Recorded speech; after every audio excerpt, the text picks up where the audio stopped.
Broadcasting live from the attic. You can check out the website, thehohoshow.com. You can follow me on Twitter. You can email me, hoho@thehohoshow.com. You can check out my YouTube channel and find me on Facebook. Telephone number, as always, 217-917-4405 if you want to call me part of the show. A proud member of Weaponized Sloth Productions, so welcome to the Ho-Ho Show.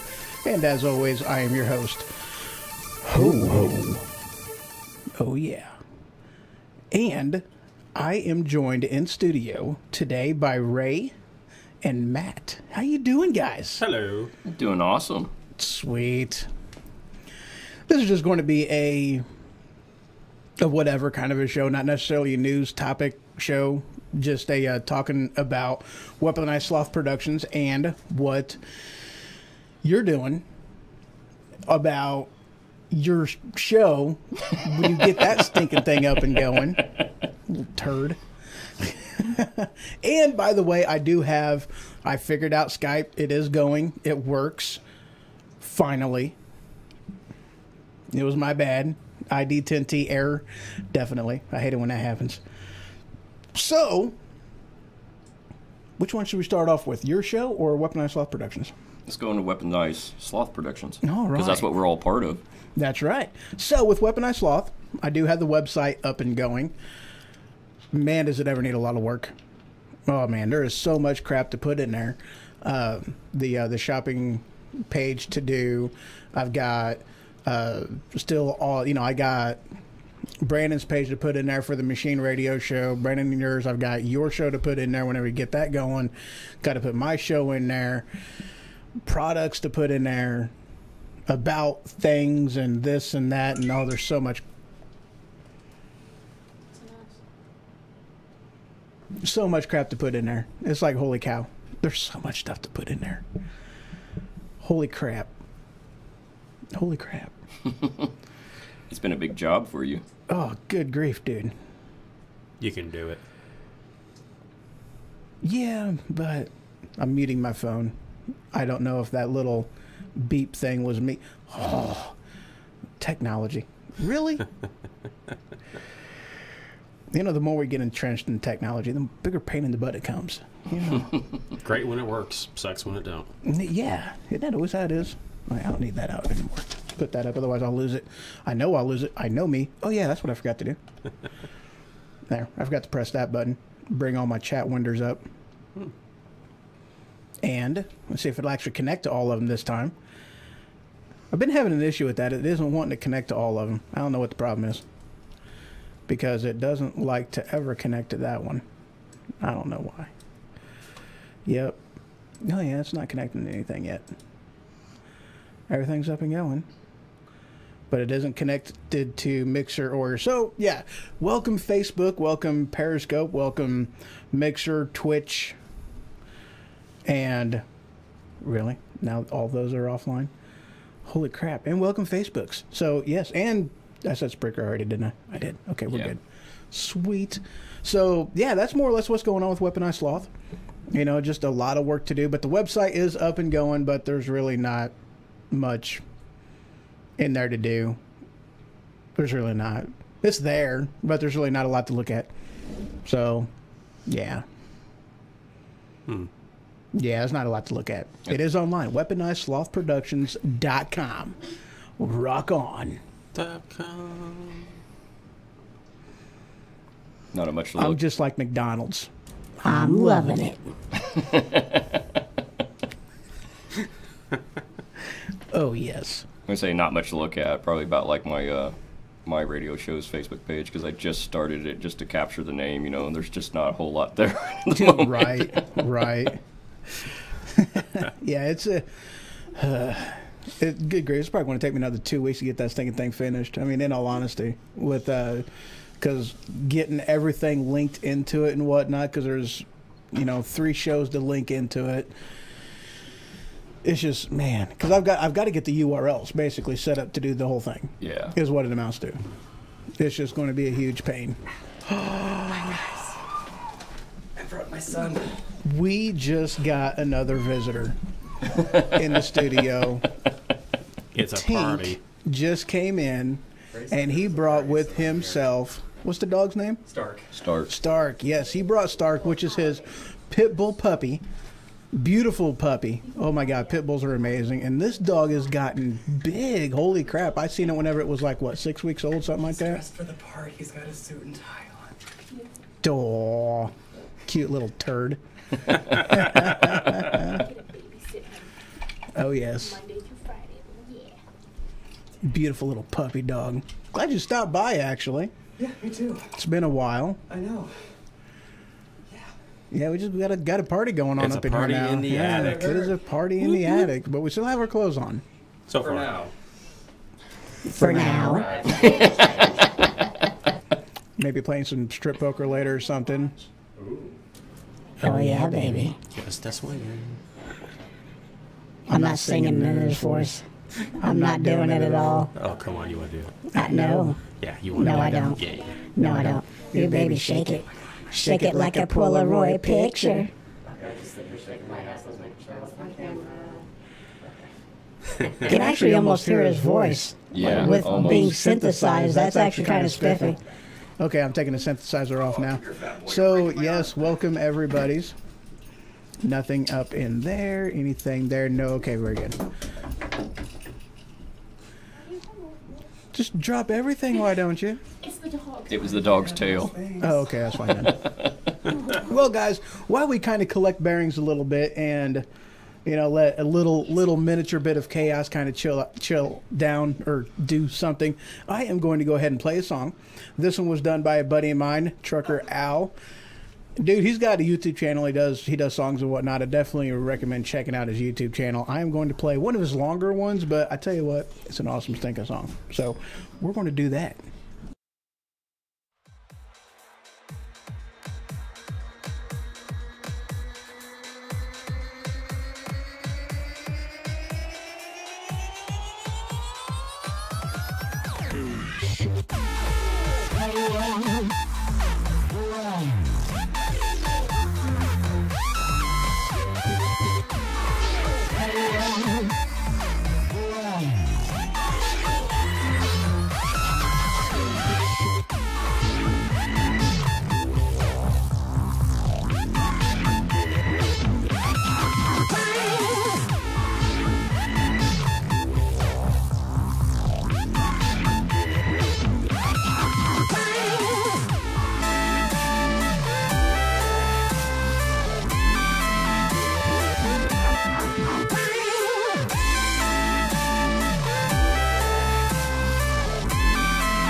I will never send troops anywhere on a mission of that kind without telling them that if somebody shoots at them, they can darn well shoot back. All right, welcome back, everybody. Welcome back.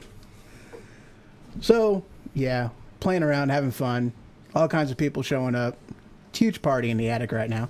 So, more or less, I was going to kind of halfway open it up. Well, of course, it's always open for discussion. So if anybody wants to call in and just yell at us, whatever, I don't care.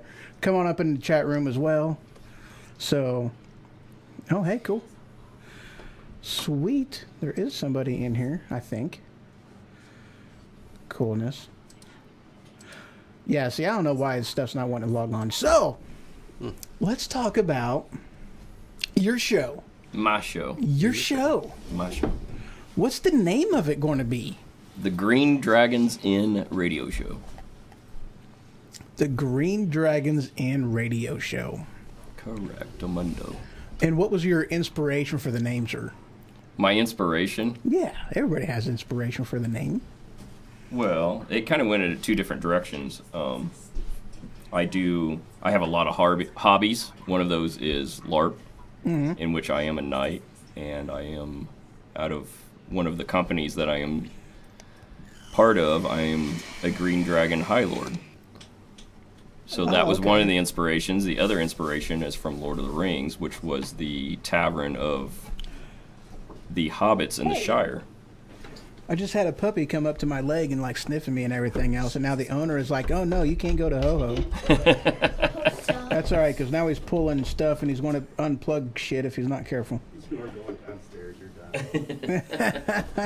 done. All right, so nothing got unplugged, so we're still good. Everything is up. That would have been horrible. Oh yeah, you can imagine that. Everything just goes. Be like, shit. Oops. What's up, puppy? You know, you got to come over here, and you're going to be on camera. I'm just going to tell you that. But you're gorgeous, so don't even worry about it. Talking about I am puppy, not. right? See, this is the puppy. Can you see the puppy? Lean the puppy in here. There we go. See, there's the puppy. The little bitty pit bull puppy. Little bitty pit bull puppy. That drools like a bath. Oh my God, you're like being shy right now. Holy crap! He's being camera shy. Dude, you're What's up, never buddy? shy. How you doing? You a good puppy? Yes, you are. You get a good puppy. Yes, yes, you are. Oh yeah, you licking, huh? Mm-hmm. Uh huh. Let's get you out of the way. So do you like peanut butter? Yes. Oh my God, you guys! No. The puppy likes peanut butter. You heard it here, folks. You heard it here first, ladies and gentlemen. It's gonna be a long night. Hey, Crunchy or creamy? Harass our baby. No, I would never waste peanut butter in that manner. I am a fat kid. We do not waste food. Yeah, getting up these was one story. Going back down with the dogs. Watch your head.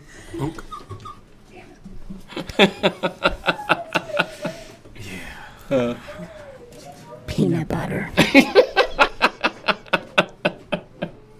It's peanut butter jelly time. Peanut butter jelly time. Way at, way at, way at. Which mic are you in? Oh wait, here I we made go. this one. Peanut butter jelly time. Peanut butter jelly time. Where ya? Where ya? Where ya? Oh yeah. It's gonna be a long night. It's a party. Wow. Tell us about your show, Matt. All right, Matt. So let's see here. So that's where you got some of your inspiration. Peanut butter and jelly And dragons. and dragons. Ooh. Yeah, okay, I'm turning some synthesizer off. That's just, It's getting a little weird. it's a little weird. It's definitely a little weird. It's never weird on this show, is it? Oh, dude, you're insane. It's always weird on this show. There's always craziness going on. Goings-ons. So, all right, what was, so the Green Dragon's Inn. Yes. Okay. And when are you getting that up and going?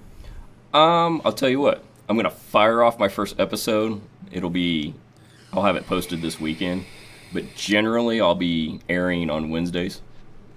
Sweet. About sweet, 7 sweet. o'clock on Wednesdays. 7 o'clock on Wednesdays. Yeah. Rock on. Can't wait, dude. So, what exactly is going to be like more or less your direction that you're going with the show?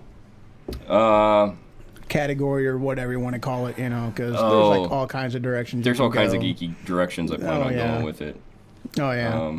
The mains will probably be technology, gaming, movies. Those will probably be the three. Right. But then there'll be subcategories such as cosplay, LARP, because I'm involved in so much into LARP. Mm-hmm. For those who don't know what LARP is, can you tell them? It's what they call live action role play. You get a bunch of us, that like medieval enthusiasts. We dress up and beat the hell out of each other with foam padded weapons. Oh, yes. Oh, yes. Good times. And that's one thing too, and I've had discussions with people about this, and oh crap, holy cow, I didn't even see that. Here I've got a screen up and going for it, and I didn't even look at it. Sounds like something that would happen to the machine. So greetings, Mark. Yes, how you doing today, sir? Hello. It's good to see you. Just seeing if everything else is connected. Nah, I don't care. Whatever. Maybe I should actually look in here too, because since nothing's popping up. Okay, cool. I don't know why it blacks out like that. It always blacks out on there. I mean, everything's coming through. People tell me that it works fine, but I can't see it. Huh? I don't get it. That's kind of strange. Yeah. I don't know why. It's just me. I don't know. It doesn't matter. So, it's one of the things that I'm excited too about with with the direction that you're going, more or less going into geekdom and things of that nature. Considering, you've got, me having a religious show and a, more or less a news, politics, and whatever else, because I kind of, I go all over the place into mine, and then with yours being more, more central geekness and whatnot. It's really cool to have the, the variety, in there. And that's one of the things I like about doing with you doing the type of show you're going to be doing, is the variety that it brings to Weaponized Sloth. So I think it's pretty awesome. Thank you. Very much so. Oh yeah.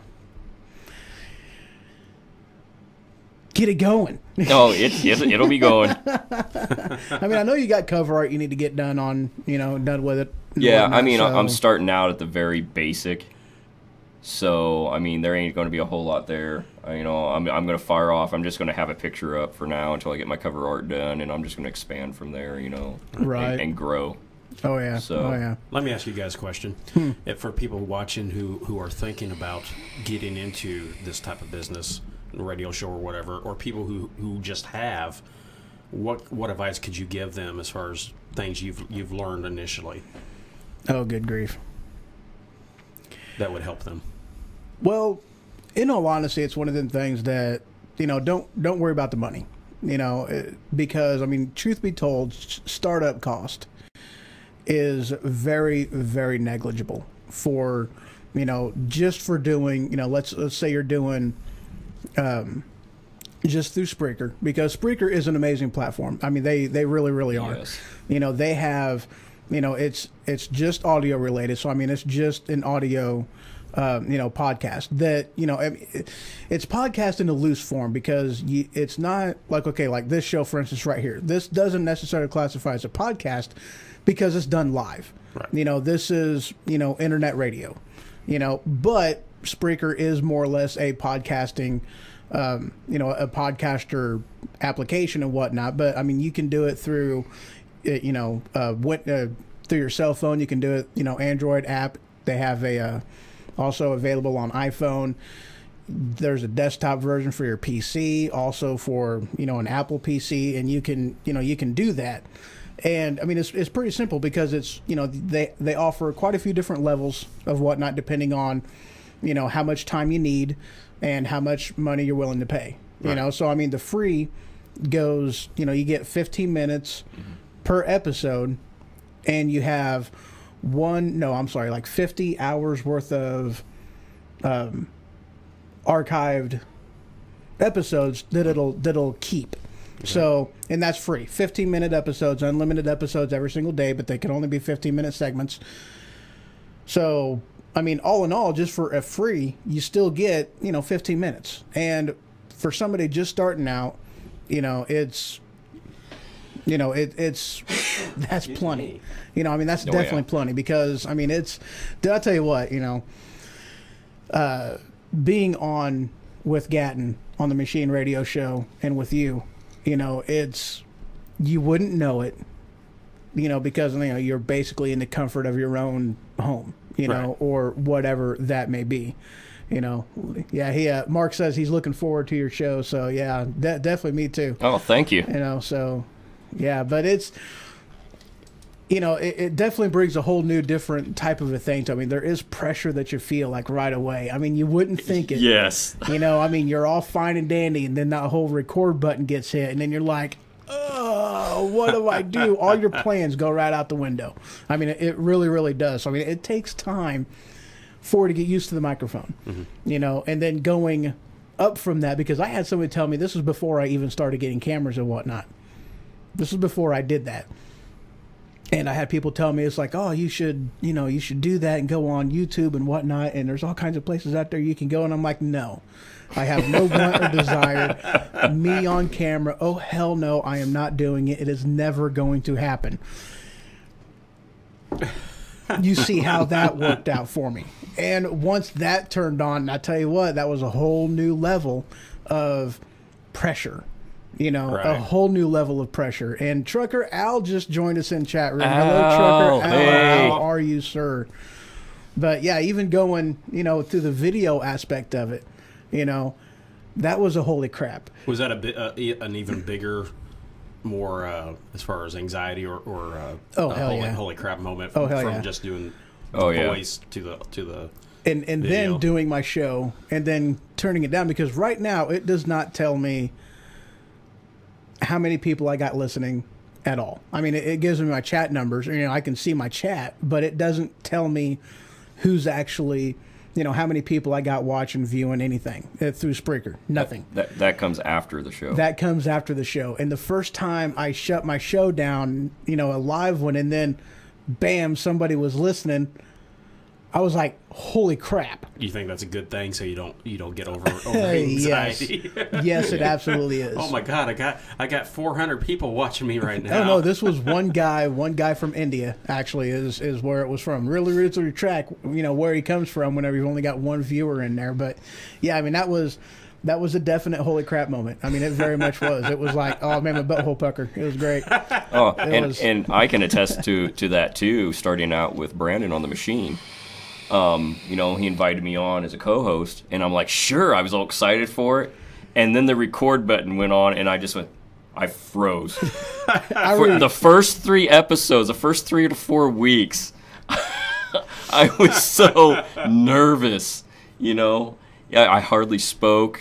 You know. Oh yeah. Anything. He'd have to drag me into conversations. Yeah. And then after that, I got to the point, you know, I think with having another person there, you can look at it as just conversating with another person and not Right, even realize that you're on the air. That's pretty much how I feel about it too. Is like when you have me on here, is I'm more or less talking, just having our normal conversations that we do off air, and don't really think about, oh my God, there could be 1,500 people or something watching. It's just something between us and, Right. and a couple people that pop in on chat. It was just like a regular conversation. Right. So yeah. Yeah, it definitely. Yeah. Mark says same here. I still freeze, but dude, I tell you what, it takes some time to get used to. I mean, Yeah. it really, really does. It takes time.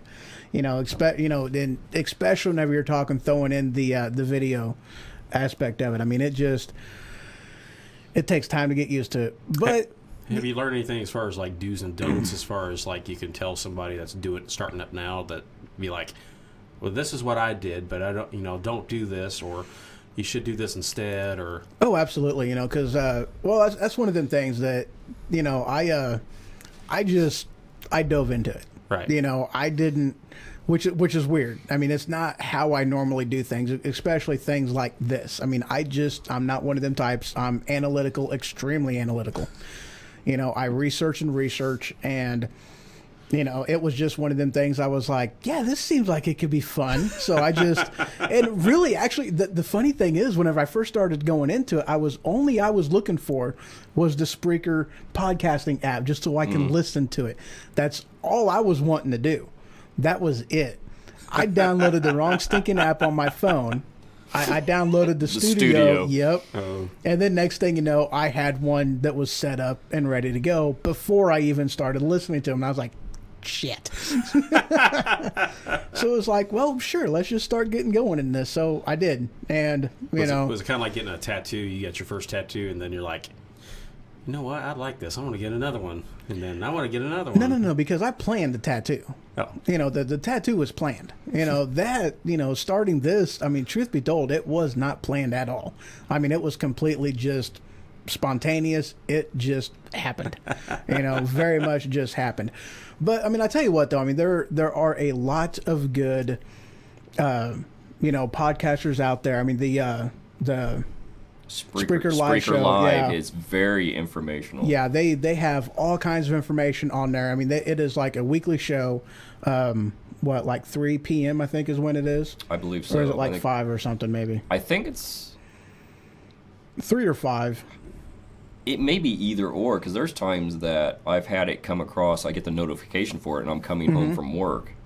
And then there's times when I am home, and I get a notification that they're going live. So I think sometimes it's at 3, and sometimes it's at 5. But through that podcast, and that is available on Spreaker's website. The Spreaker live show, and that's hosted by Rob Greenlee and co-hosted by Alex Exum, and that guy's insane. Yes. I like Alex. He's actually the reason why I got the Blue Spark microphone, because it was him. Him talking about his microphone and listening to him, and I'm like, oh, well, that's not too bad. It's like sound quality on that's amazing. I'm loving it.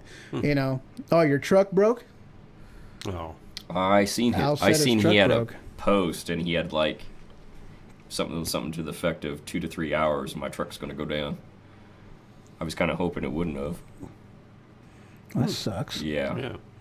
But yeah, that sucks. What's wrong with it, Al?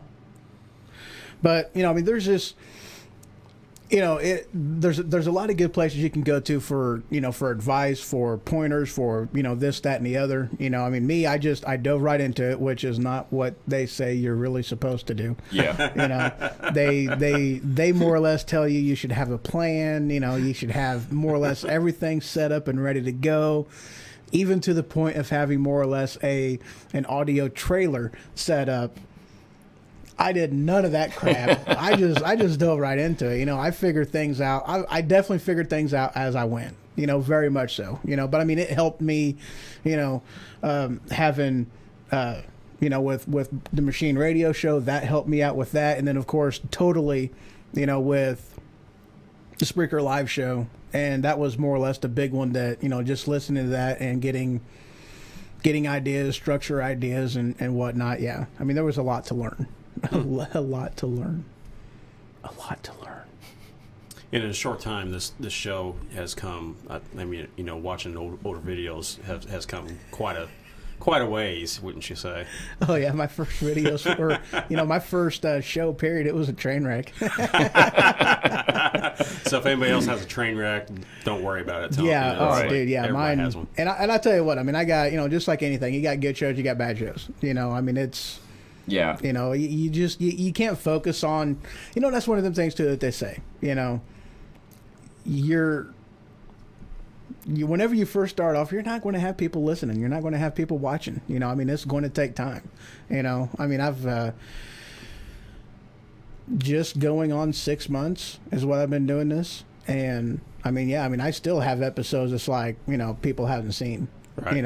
So it's not that big of a deal. It just depends on what the topics are that you throw in there, and that's one of them things too. You got to be, for your description that you're putting into it. And your title specifically, that can make or break your show. Mm-hmm. And it really can, because if you don't have something searchable as far as what your topic is, people aren't just going to randomly find your show. Right. You're looking at basically word of mouth and all that other kind of stuff. So that's one of the things that it does talk about specifically is, make sure your descriptions are accurate and something searchable to where people can just randomly find you. Otherwise, it's not really going to happen. Right. Yeah. So let me ask you, as far as the Ho-Ho show itself, between now and let's say 6 months to a year from now, where do you see this show going further? And then also within the next six months to a year, where do you see Weaponized Sloth Productions going from where it is now? Or where would you like to take it in the next 6 to 12 months? Which one should I start off with on? I say start with your show. Okay. My show, hopefully nothing breaks down still, and because it's been a learning curve too, just with the computer and trying to get things, the bugs ironed out of it. And I think I've pretty well got that. I've got, Spreaker Studio figured out. I got everything, all my tools that I'm using, I've got all that figured out. So, without any really additional hiccups, next month I'm going to be going into, or at least applying to get into iHeartRadio, which, nice. It's one of them things that probably won't amount to much, or at least definitely not in the beginning. It's just not, but it's a platform that the potential is there. Right. not like I really see anything major coming out of it. But truth be told is I would like to do more, especially on the YouTube and like, the video aspect of it goes, not so much with, doing more shows, but doing, in a matter of speaking, specific type of shows. Right. And cutting the production down to where they're a lot shorter. And, that's one of the things I'm wanting to do. And, I mean, it's... Do you plan on doing anything outside of the studio, like you're talking about video outside of the studio and like incorporating it into a show? Through my show, not really, no. That is something that we are going to be doing through Weaponized Sloth Productions, through Weaponized but Sloth. not through this show. I'm not intending anything like that. Okay. Like doing an actual vlog, I don't really see that in my near future. I'm not interested in it. I mean, come on, I'm a truck driver. I mean, you can only watch so much of. This is where I'm. This is what I'm driving past. Yay! There's another tree. Yay! I mean, it's just, there. Who cares? I mean, I wouldn't want to watch that. So I mean, that guy went off the road again. Oh. Yeah, it's just. I mean, I've already got. What's up, sir? Mr. Sneed, how you doing, sir? Good to see you. But I've got some ideas of what I would like to happen. But really, in the current structure, I guess you can say, it's not going to happen. I'm going to have to change some things around quite a bit before any of that kind of stuff happens. Right. Plan on down the future, possibly advertisers and this stuff that some of the other shows have. Yeah. Oh, yeah. I guess I throw this to Matt. What about Weaponized Sloth Productions? Where do you want to go with this? Oh, we've got a lot of ideas and stuff. I mean, there's a lot of things that Weaponized Sloth's going to end up doing. I mean, we got products. Yeah, we got all kinds of that products. in itself is amazing. Yeah. I like the mug. You like the mug? I like the mug. And we got shirts. Yep, there's The shirts. shirts are awesome. Yeah, because there's a, there's Brandon, whom does, he does sandblast etching on wine glasses, shot glasses, beer mugs, coffee mugs, you name it. He's done quite a bit of stuff, and that's actually progressed a lot. I mean, he's gotten pretty good at it. With what he's been doing, so that's pretty neat. And we've also got not only him but Roger, who also does vinyl. Mm-hmm. And Roger also does T-shirts, and we are going to have soon our own branded coffee label. We're going to be doing our own coffee, which is going to be pretty stinking awesome. So I am definitely looking forward to that. The coffee is going to be cool. I'm excited. And it's going to be I don't know if the name of the coffee or necessarily the tagline, but it's. Do you want to say that one? You really want me to say it? Go for it. Hold on. Let's synthesize it because that makes it not quite as bad. How's it taste, motherfucker? There you go. Wow. Yep, that's more or less the tagline of the coffee. Yeah. Not exactly what you would call PC. Well, not PC. That's not the word. Yeah. I know what you're reaching for. But Yeah, there's words there. English is a first language, guys. It sucks, I'm telling you. English is a first language. If somebody wants to get with Weaponized Sloth Production, from other radio shows, are you planning on incorporating any more shows in the future, or what would you say? No, that option's always out there, yeah. That? We've not only got mine, but there's supposed to be another one or two coming in too, that are in the process of getting together. Yeah. So they can always email you or get a hold of you and Yeah, because through Weaponized Sloth, you can email us through that and whatnot. So I mean, we've already got, and of course, messaging us through Facebook, the different social media places, because I'm all throughout social media now. I never thought I'd be so plugged into social media. Holy crap. I went from like being away from Facebook for an entire year. Yeah, he did. And I wasn't in Twitter. Hadn't even heard of Twitch and Mixer. You know, well, hadn't heard of Mixer, never even touched Twitch.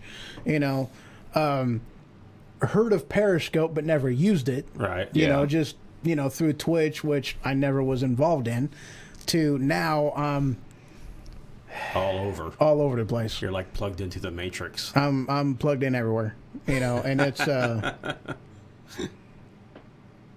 nice. Tastefully correct. Yeah, okay, yeah, I like that. I like that, Howard. That's a good one. He says tastefully correct as far as the name. So, yeah, we'll use this voice. Has it taste, motherfucker?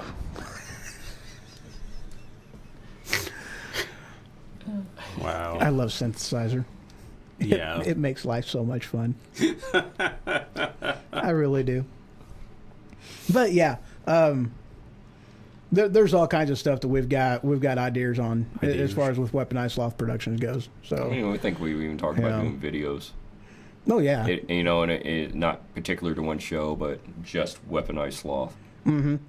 Yeah, because we've got a couple documentaries that we're looking at doing. Those are going to be pretty stinking awesome too. One of them was going to be on that ammo factory. Yeah, he was talking about, and there's a handful of other ones that he's looking at, and even getting involved with or talking with other people and things on doing documentaries. So that's one of the things that he's looking at doing besides other things. But yeah, that one's going to be fun. Mm-hmm. Oh yeah. Yeah. The only thing that sucks on that is being a truck driver, because I only have most weekends off.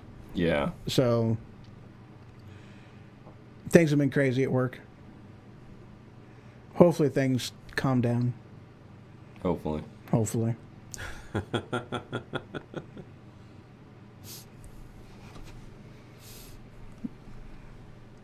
Hello. Kind of some of the things we were talking about earlier. I've been helping Brandon Coes for quite some time though. But for me to start mine, I'm not only excited, but I'm also nervous. Oh yeah. Right. Because I'm starting out the just like the very beginning. I'm starting out really small. I'm just going to be on Spreaker for now, and eventually I have goals to look to me to grow.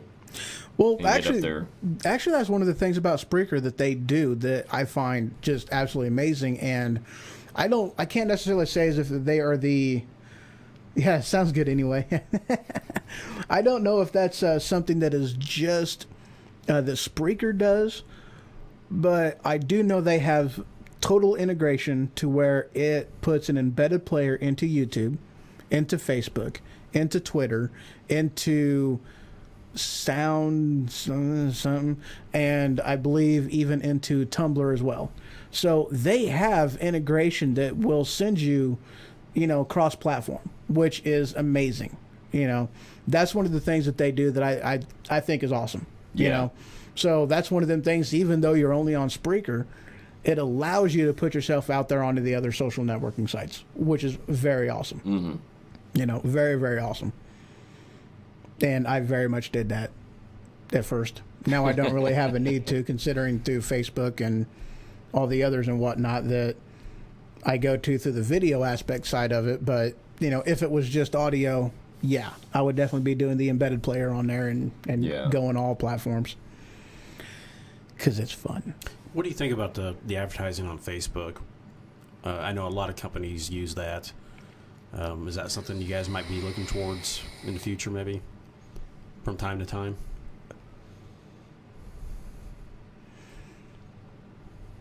You pay so much, and then... Part of the problem on that is...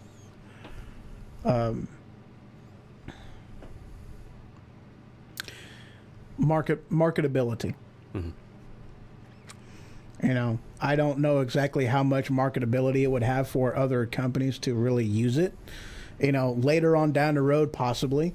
But, it's one of them things, definitely in the start, because, I mean, you've got to have, a lot of followers. You've got to have a lot of views. I mean, I'm talking a minimum of 1,000 followers, subscribers and whatnot, people that actually will, people that tune in.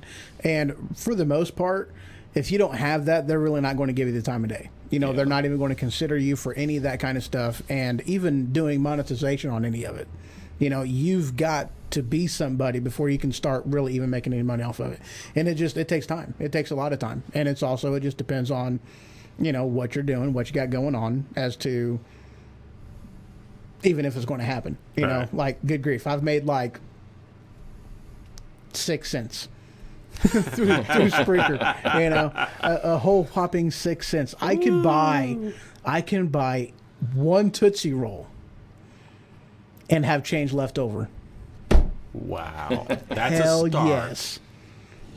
Actually, I'm not even sure where my Spreaker is sitting at as far as my monetization goes. I have no idea. Last time I looked at it, it was like 3 cents. I think last time I looked at it, really? And it's been a while ago. Oh yeah. Well, I mean, the sad thing is, through Spreaker, most, a lot of people don't do just the audio. Most people, check it out through YouTube or Facebook. So, I mean, now YouTube or Facebook, oh, yeah. I've doubled, my listens from Spreaker on YouTube. Definitely. Yeah. I mean, I've got over 2,000 views. And that was, a month ago was the last time I checked. So, I don't even know what I'm sitting at right now. I have no clue. That show on Spreaker you're talking about, they give you tips and tricks and stuff. Are there any that they help you out with as far as increasing your viewership? Do they have any tips on that? Well, that you've come across? More or less, it's an aspect of be patient, and make sure you are, putting in your tags, proper description, good title, and that's really the majority of it.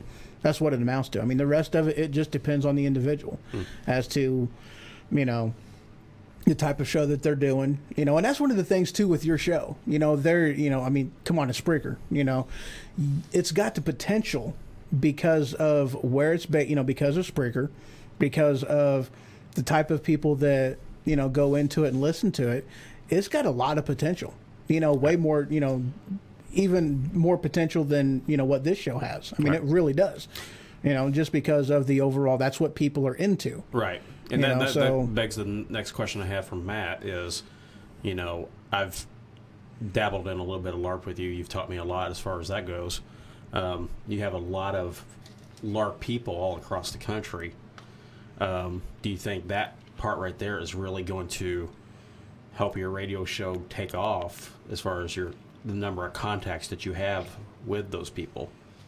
For me personally, because, a lot of us that do LARP is, we come from all walks of life. I've come across veterans, actively and retired who do it, police officers, doctors, librarians, store clerks, we're from all walks of life. And we're all the same family, we're all into the same stuff.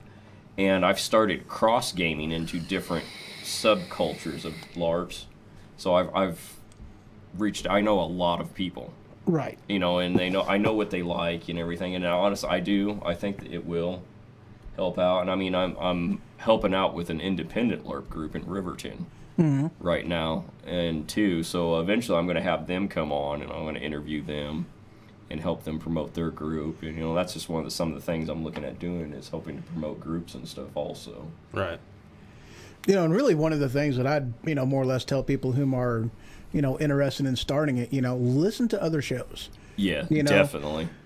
Hear what they do, hear what, just hear how they operate, hear how they throw things together. And, a lot of it is, just listening to other people. I mean, that's more or less about the best thing I can tell you to do. Just listen to other people, hear how they do things, and go from there. I mean, that's because the majority of it very much depends on you. It depends on your marketability. It depends on, your topics and the people whom are interested in it. And that's really all it amounts to. But for the most part, it's all on you.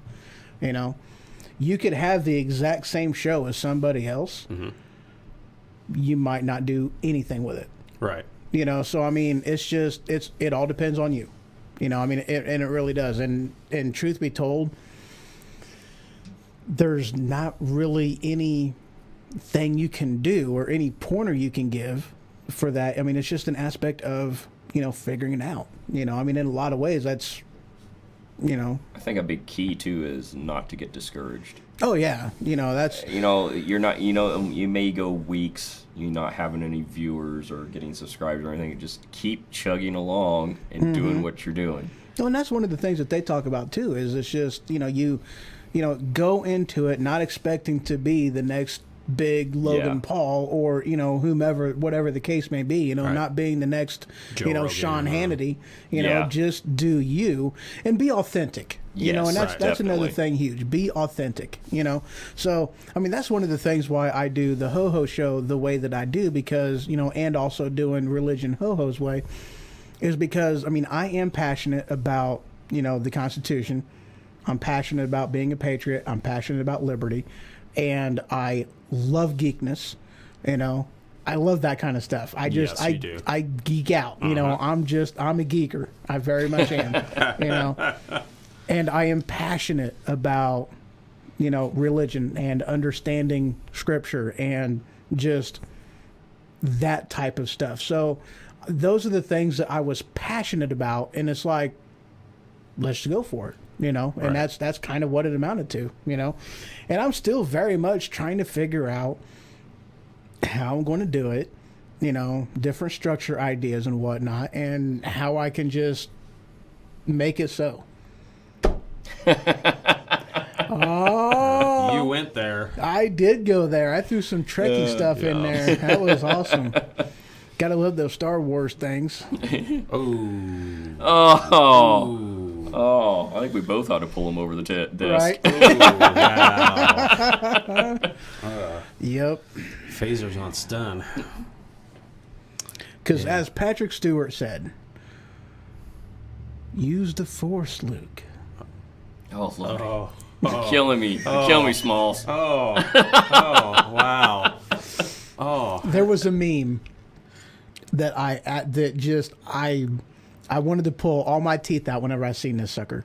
You know, Patrick Stewart sitting there, and he said, you know, it said Gandalf, and he said something, and then threw Harry Potter in there as whom he was talking to, Yeah, or who the quote I've was seen from, it. and I was just like, no. Oh, I was doing the same thing. It was like, no. I hated that picture because it's just one of them things I wanted to give him a sock. Master gave Dobby clothes. Dobby is free. Speaking of Patrick Stewart, though, well, Matt's, Yes, I do have a mat today. We have the Princess online. Princess is online. Hello.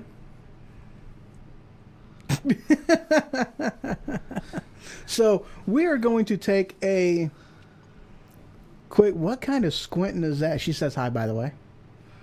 I don't even know what kind of face. What's that? Not much. How are you doing? What's up with you? Actually, you know what? Hold that thought, because we are going to take a quick few-minute break and whatnot, and be right back in just a few seconds, and whatnot. Let's see, what song should I play? Should I play that one? I should play that one. I think I'll play that one. Play that one. All right, I'll play that one. That's a boogie. I'll be back. I'll be back. I'll be back. I'll be back. I'll be back. I'll be back. I'm back.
You're a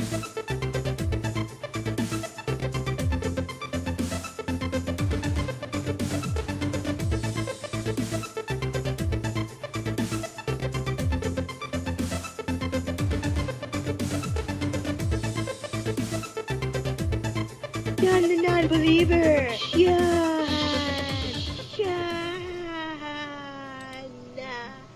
And we're back. Well, most of us are back. Most of us are back. we got somebody that's MIA. Are we going to send out a search party? I'm coming. About time.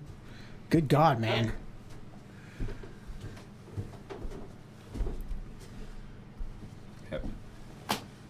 Thought we were going to have to call the guard and have them do a search party. Right. So welcome, Princess. Welcome, Marco. How y'all's doing? I'm back. Still got Mr. Howard over there in Facebook land? I have no idea. It doesn't show. I don't know. So, Speaking of Jean-Luc Picard, he was referring to before the break. oh boy, you're going there, ain't you? I'm going there because You're you going there. opened that can of worms. I did not. Yes, you did. Not this episode, at any rate. Yeah, me you know. and you have talked about this. Let's get Yeah. Mr. Vacker's opinion on this while he's Okay, here. yeah, that's a good idea. Let's get Yeah. Mr. Vacker's opinion on this. Quentin Tarantino, new Star Trek movie. No. No? No. He'll slaughter it. I guarantee you he will slaughter it. His style Right. would... Well, no. I don't know though. I mean, he's had some of them that it's like, okay, now definitely him doing like Game of Thrones. Hell no. Yeah. But at least with, you know, because Quentin Tarantino has definitely done some, you know, he's done some neat things. You know, I mean, like, granted, I mean, you've got, you know, From Dusk Till Dawn, Kill Bills, you know. Yeah. But even so, even with the Kill Bills, yes, some of them was kind of, you know, a lot more blood than what would be. He has a thing about overdoing it with the blood. And his style, too, I don't think quite fits. I mean, I would be amazed if he actually could pull it off. In a matter of speaking, I'm just kind of curious to see what he would do with it. You know, I mean, I don't think it would be an absolute bomb. You know, but it's also one of them things. Whenever it comes with me in movies, you know, because yes, you know, Star Trek, it is a franchise, you know, and there is a certain expectation that comes along with that, and I totally get that, understand, and agree with that. But at the same time, you know, I also acknowledge, you know, the, you know, which is how I've had so much. Tolerance for Batman movies. You know, when you throw so many different people in there who wants to throw their own 2 cents and their own twist on things and whatnot, you know, and I've had zero tolerance for, you know, the Highlander series with Endgame. Endgame. Oh my You God. had to But mention as that. long as they don't totally destroy it like what, you know, they did in Endgame, I'm still... You know, I could take it and accept it as long as they don't completely just kill it like Endgame. You know, but I'm still just kind of, I'm interested to see what they end up doing with it. You know, I really am. So, Twintwin, hello, how you doing? Hello.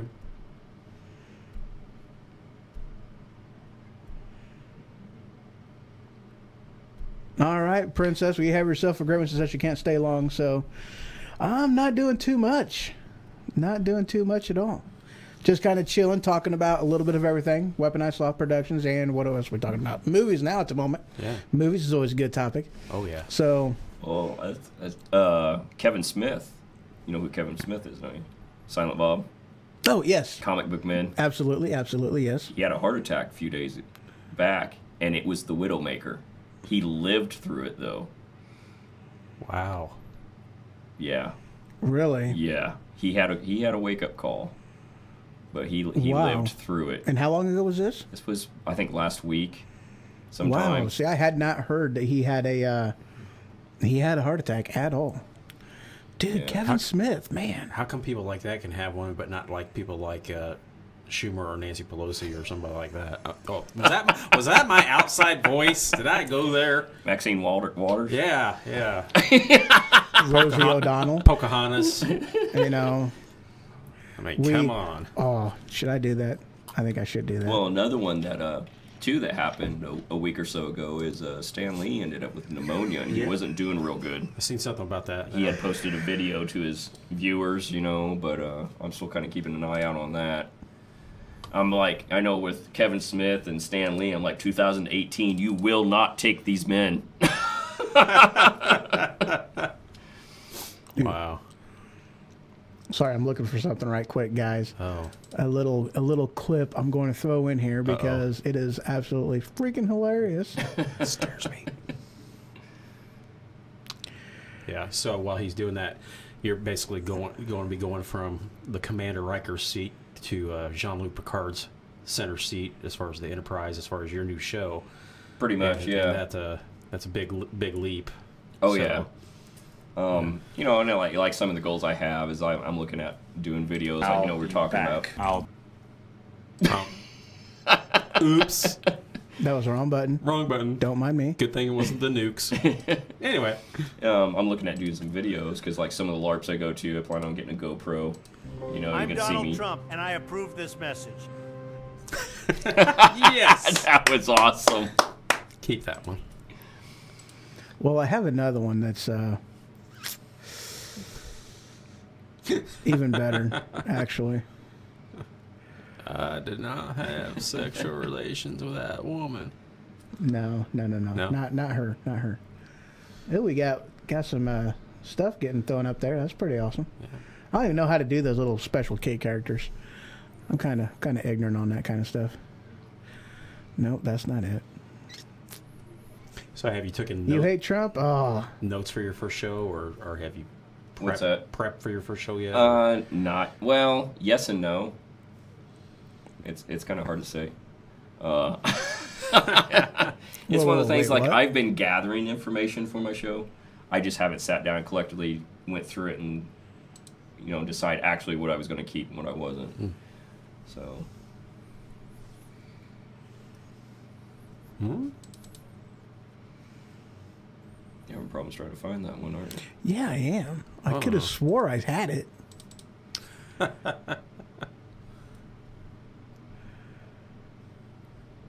Yeah, like I said before, you know, I'm starting out on the small end, so my shows will probably be about 15 minutes for now. And until, you know, unless I think I'm going to need more. Right. And then I'll expand from there.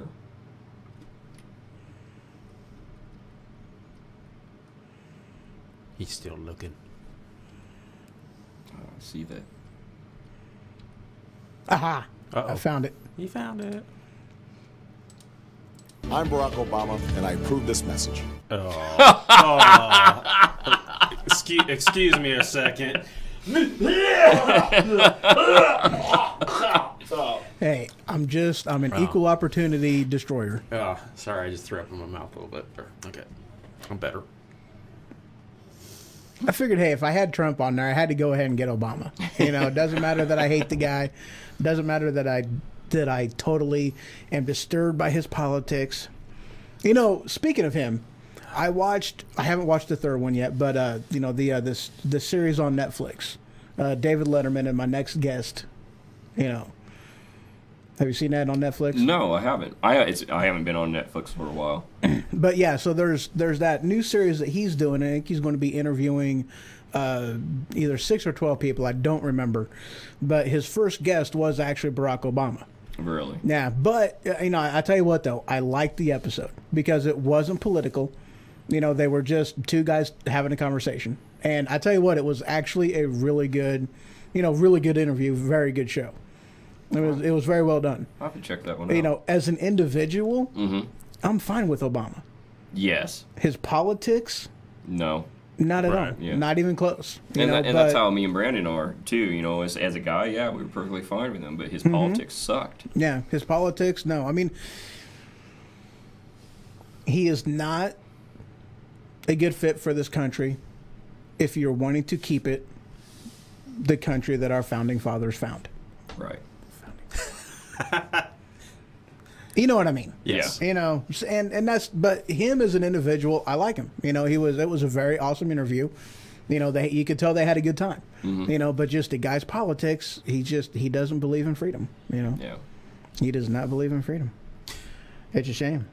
Hey, Mr. Mark, he has joined us on Facebook's. Very, very cool. Now he can see our smiling faces.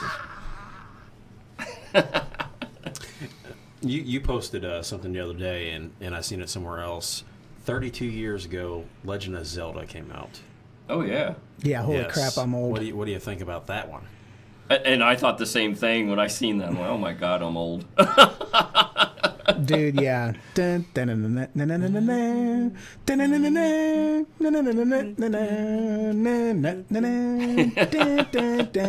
for that long ago, that game was, to me anyway, was kind of revolutionary during that time. It was just blew kind of the other games away a little bit. The gold edition.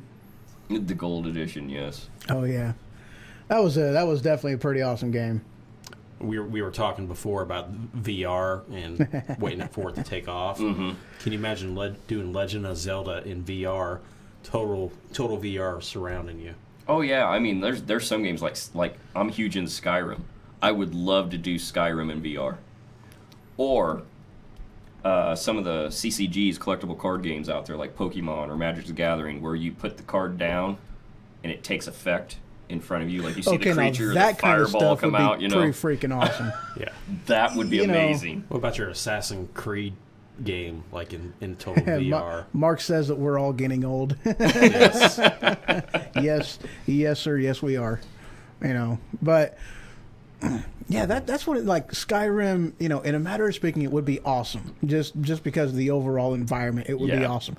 However, because of how open that map is, it would be like an onion. Yeah. An outer layer of cockasucker surrounded by 10 more layers of cockasucker.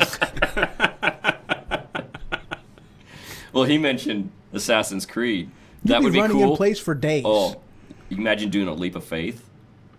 Oh, hell no. You know how many people would probably have heart attacks and die from that? No. They'd be belly flopping onto the... What's Actually, that about? yeah, you're right. They probably would. I don't think your mind could comprehend that it wasn't real. It's kind of like the Matrix. You think it's real and you die. Yeah, I think that's how it would be. Well, I mean, it would make you sick. I mean, it flat out... Because, like, let's just say you jumped. You know, okay, you jump. Uh-huh. Your body is expecting a result. Because virtual reality... because of the frame rate and because of all that, because you are put in like, okay, I'll tell you what, I've done the whole roller coaster thing. Mm-hmm. It messes up your center of gravity. It does. Because you're, it's turning and you're doing this and your brain is expecting there to be a reaction, a counterweight to it. And there's no counterweight going on. You're just leaning and it's like being, you're in a chair that's going around and around and around, and then you just stop all of a sudden. It's disorienting. And I kid you not. So because of that, if you were to jump, because of the realness of it, because the graphics in that game is absolutely amazing. Like, I mean, dude, the roller coaster simulator that I did, it was, completely... There's no reality in it at all. I mean, it's cartoony type of thing, the whole thing. But it's still done good enough to where, yes, it messes you up. So if you were to, like, jump, your body would totally, especially if the visual matched what you were, what you were doing, you would hit, your body would be jacked up. That kind of reminds me of, we talked about doing it in, like, Super Mario. Like World 8-1, where you have those two spots, you got to like jump really far, and then what happens if you miss and like you're really in the game and you're like, yeah. I mean, you'd be flying. Next thing you know, you like hit the wall, and then you'd be like, that's what would be your reaction to it because it's flying right at you. I mean, it's worse than 3D. I mean, have you ever been to a 3D movie? Like, okay, Piranha. I went and seen Piranha in 3D. So you know what spot I'm talking about. In the very, how many people went, dick in the face. You know, that's what you're doing. And everybody went, okay, I'm good. I just did not get smacked in the face. I still have my man card because you're supposed to be afraid of that.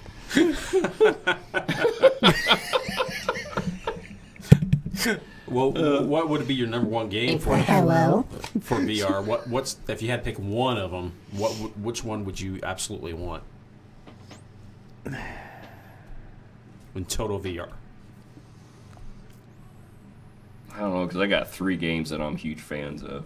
You know, really, that just kind of depends on the type of gameplay. Yeah. I mean, really, it does, because you know, I mean, there's some games that. I mean, if you're doing like an actual VR game, it would be fun as hell to actually be in like, you know, more or less one of them gameplay places where you can go through like an obstacle course or, you know, whatever, them type of places would be amazing, you know. Mm-hmm. But to actually just have more or less a VR, I take that back.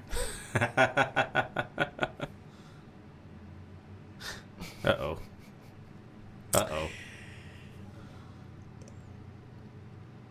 Mark says Call of Duty. Yeah. Oh yeah. They make these tanks, water tanks, salt bath things, okay? Mm-hmm.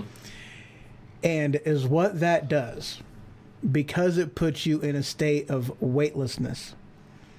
Putting on a pair of VR goggles, you literally feel, because your sensories, you know, are not getting input whatsoever. The whole gravity thing and everything else because of the weightlessness. So whenever you go into you got your VR goggles on, it literally feels like what you're doing is what you're doing, because the only sensory input your brain is getting is through the visual, and of which case you feel like you're moving in that environment, you know. So something like that wouldn't really matter the game. Yeah. If you had something like a salt bath to go into like that. It would kind of almost be like a deprivation chamber. Mm-hmm. Yeah. It's more or less what it is. Yeah, and I agree. If it was something like that, it wouldn't really matter the game. Yeah. It would not matter the game. Wouldn't matter. And in which case, I mean, me personally, Assassin's Creed all the way. I'm sorry, Assassin's Creed 2. The Ezio trilogy. The Ezio trilogy. That's one of my favorite trilogies. Oh, yes. Call of Duty would be awesome, but I'd have to be holding a gun. You know, I would have to have, you know, the duck hunt gun or whatever gun it ended up being. Other than that, I mean, it would lose something. And that's what I'm saying. Something like that, I mean, you know, depending on how the environment was and the gameplay environment, it would really depend. You know, I mean, it very much would, but it'd be fun as hell, though. Oh, yeah. That would definitely be, you know, especially if you had like, you know, VR hands that would come out and grab it and whatnot, and you would feel the rope in your hand. You would feel the rope in your hand because your eyes are seeing a hand, yours, grab a hold of that rope. Mm-hmm. Your hands are feeling nothing in a state of restlessness or, you know, weightlessness. You would feel that. Mm-hmm. It's freaky how it works. It is freaky as hell. I would love to do it. I really would. One step closer to the holodeck. That would be a lot harder, though, an actual holodeck. That'd be fun. I don't even know if that would be possible. Because it's all holographic. I mean, you'd go through it. Anything. Works on Next Generation. That's because it's science fiction. It's Hollywood. Yeah. It's Hollywood. It's science fiction. It's a hologram. Yeah. It's not a physical I'm not saying gram. Tomorrow. I'm saying eventually. Even still, it's a hologram. It's not, you know, something more like what they did in Jason X. Yeah. Would be more feasible. Didn't see it. I stopped after 4. Yeah. You never even seen 8? I stopped after 4. They said 4 was the final chapter. That's what they told me. But then there was a new beginning. Well, yeah, I didn't begin the new beginning. Nope. I've seen them all. Yeah. See, so you know what I'm talking about. Yeah. The VR chamber Yeah. that they was in, where they had the headsets, the VR headsets. It was a cross between a holodeck and a virtual reality. Yeah. You know, and that would be something that would be very feasible in today's day and age, and would be something that would be possible in a lot of ways. You know, not the realisticness of they had it, because you would have to have basically a computer generated avatar. But that would be something that would be more realistic and able to do. Mm-hmm. I think you might have mentioned this before. VR mixing with movies. Mm-hmm. You know, putting yourself in the movie itself. Like, say, a Nightmare on Elm Street movie. You're actually in the movie. That would be one of them things that I've thought a lot about it. You know, the cost of production would be so freaking high, it would not even be funny. They would not make money on a movie like that. Yeah. Great for the novelty aspect of it goes, but they would never make movie out. They would never make money off of it, because of all the various scenes they would have to put in there, all of the camera angles and everything else that they would have to do in a live action movie. No, computer generated, sure, but even still, you're talking a huge. You know, it would take them a long time to develop something like that. Yeah. You know, a live action movie, impossible. Right. Totally impossible, because. You know, I mean, you think about it, you know, you move around. As you move around, you would have to have a camera angle from each possible position that you would be at. Yeah. You would have to have multiple camera angles, and in which case, okay, what's one of the things you don't want to see in a scene? Right. Another camera. So, I mean, you're watching that, you're thinking, well, there's a camera right here, because that's a possible angle you could be standing at, you know, so the cost of production would be, holy crap. It's just going to be, like we talked about, it's just going to be very interesting in the next 10 years where they actually take that VR from where it is right now. Oh, absolutely. Yeah. Absolutely. I mean, one of the things that I've seen that they're in the development of is like with Minecraft, to be able to take a room that you're in, say like your living room, and you would turn it on and be virtual reality, and it does the whole landscape in your living room, and you just touch blocks and move them around and build. You know, that would be cool. Something like that would be really neat. Kind of. I've seen gaming tables where you can create terrain, mountains and hills, or just a flat valley, and use it to game on. You know, for people who do like D&D, Dungeons and Dragons. You know. Oh, something like that would be awesome. Yeah. See, now that would be a game that would be awesome in virtual reality. Yeah. You know, the game that we just played earlier today would be freaking amazing in virtual reality. You know, because we just got done playing. It was called Dungeons. Yeah. The board game? Yeah. Yes. I used to have it. And I told him, we were at Barnes & Noble's last night, and I was just looking for a game, and there was one left, and I pulled it out, it said Dungeons, and I flipped it over, started reading it. I'm like, my parents had this when I was my parents had this when I was a kid. I remember playing this. I remember having pneumonia in the hospital when I was 10 years old, and my parents bought me a board game, brought it in. And then I looked on back, it says makers of Dungeons and Dragons. Yep. Back when it was like 1.2 or something like that. Back in the day when it was still pretty new. Yeah. You know. Yeah, I mean, it's the artwork on it is a little cartoony. Really cool. Yeah. But for the new one that's out now, but yeah, I mean, there was characters in this one that I have read books of, so I recognized a lot of the characters that were in it. Wow. Yeah, I'm just looking it up on Prime. It's for the game that you have, it's like $26.13 for the game. So that's actually not bad considering everything that they throw in there. And surprising, when I bought it at Barnes & Noble, that's about what I paid for it. Yeah. So looks like they have another one called Wizards of the Coast. Oh, Wizards of the Coast is a company. Magic the Gathering. They're really big in making Magic the Gathering, and some other CCGs. Which that would possibly be good. What do you think about VR with playing Magic the Gathering? Where is there maybe a way to the cards themselves, put into it like a little machine or whatever? That would actually be awesome. And it kind of like Yu-Gi-Oh. Mm-hmm. You ever watched that where they would pull the card out and put it down or put it into a machine, and you would have your monster come up? Right. or your spell effect would take off. That would be awesome. Like you're wearing the goggles, and you got like a little card reader or whatever. Yeah. And in VR, you're seeing it. Just slide it in the thing. Oh yeah. Well, a lot awesome. of the they do have some of them to where, as you're in the virtual reality world, the camera is active to where it will place you, or like as far as your environment, it will basically map it out in at least somewhat to where, like, in a matter of speaking, all you'd have to do would be like, put the card in front of the goggles. It would see it, recognize it, play it. Wow.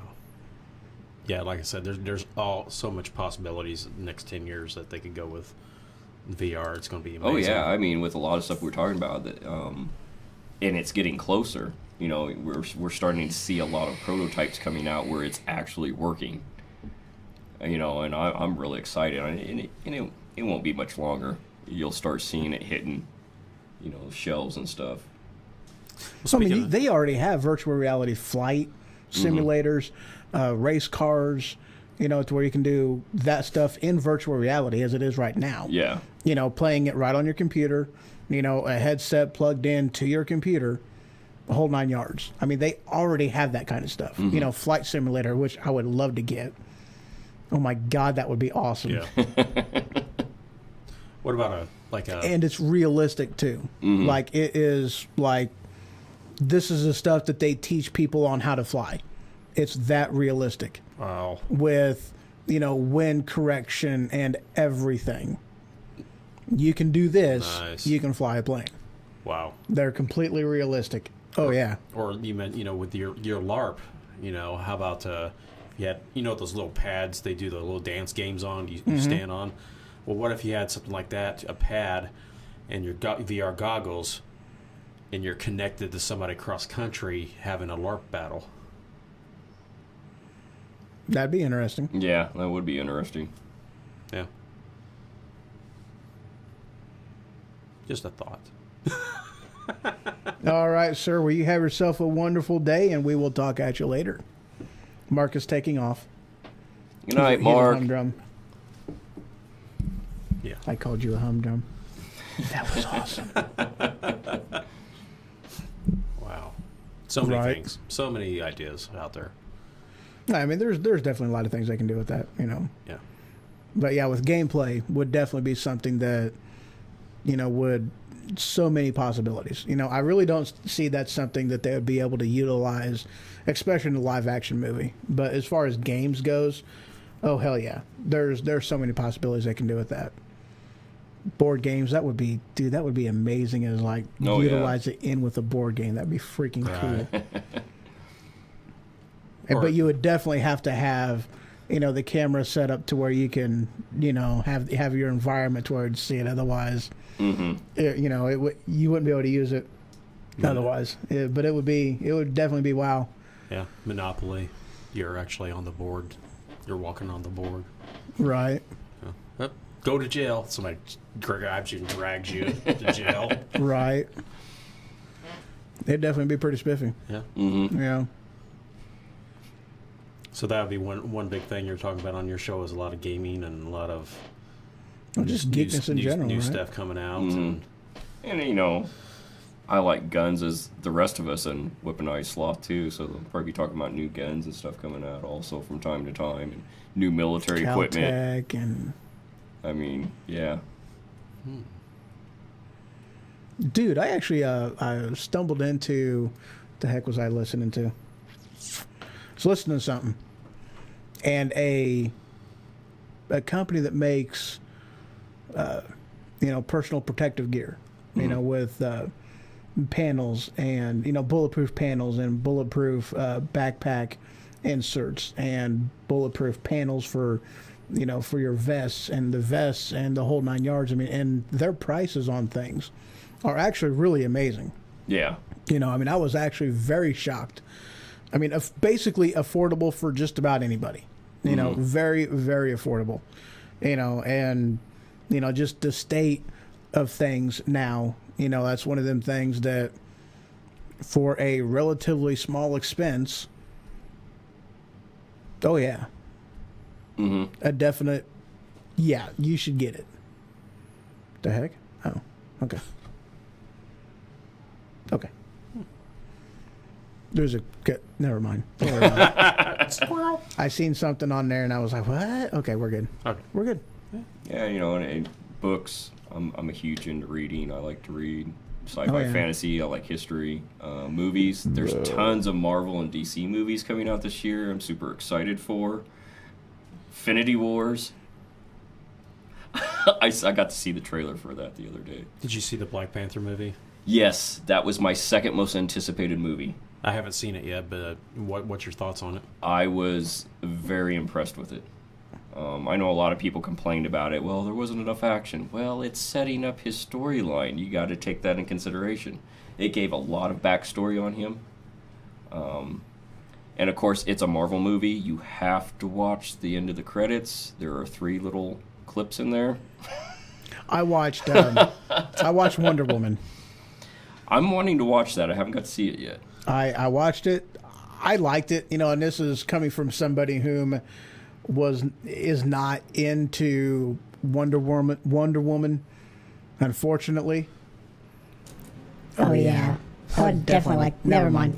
Anyway,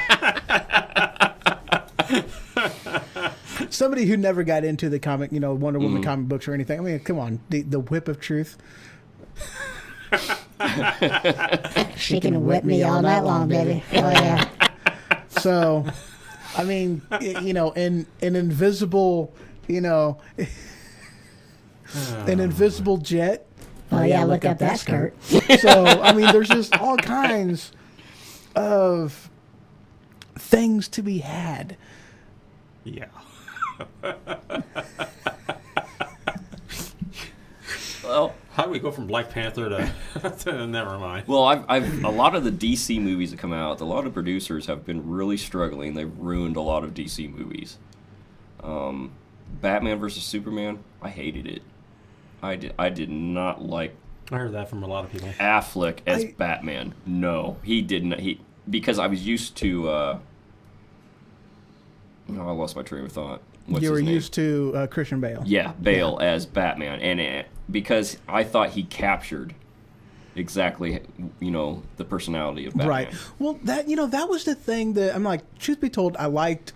You know, Ben Affleck didn't do a bad job as the role of Batman. The thing that I didn't like is that more or less they changed Batman's, you know, his storyline, his backstory. They changed the essence of who he was. Yeah. You know, he went from a guy whom, you know, his parents died right in front of him. He's seen the killer, and then he goes off and becomes, you know, under Ra's al Ghul and becomes Batman. They totally changed who he was and his story, his origin story, if you want to call it that. They totally changed his origin story, making it's like, what the hell? You can't do that. Oh, okay. Well, get your ass up here. Come here. Oh yeah. Oh yeah. Let's go. I'll join you. You'll get poked in the back. Just saying. Bring it. Yeah. Giggity giggity. Sorry for the whole spread. You better be ready. Oh, I will be so ready. Higher than Fort Knox. I've been there, but I think you can work it. Oh, we can work it, baby. Look at little puppy dog, Jamora. Where's that puppy dog? You good puppy? Bye. Oh, yeah? You He's good such a puppy? good boy. He's an angel. You are. You good puppy. Get back, guys. Come on.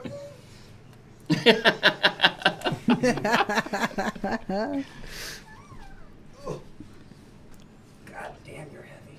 He's getting big, dude. He's gotten He's 25 pounds now. yeah, 25 pounds already. Wow. He's 25 pounds. Oh yeah, he's a big pup. He's a big pup. What's that? I should be. I know I got to go in tomorrow. Yeah, I don't know exactly if I'm going to be able to load just yet. There's just too much up in the air. Okay, let me know. We might come back. But okay, yeah, that'd be awesome. Okay. We're going to take a quick break. guys. So when we return, we're just going to continue with the madness because this is just a conversation. No real huge topics, news and stuff that we're talking about. So a couple minutes. I'll be right back. Should I shun the non-believers? No, I'll do that when I come back. We'll just do Arnold. What song should I do? Ooh, I know what song I'm going to do. Psycho. I like Psycho. It's a good song. I'll be back. I'll be back. I'll be back. I'll be back. I'll be back. I'll be back. I'm back.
John the non-believer. John.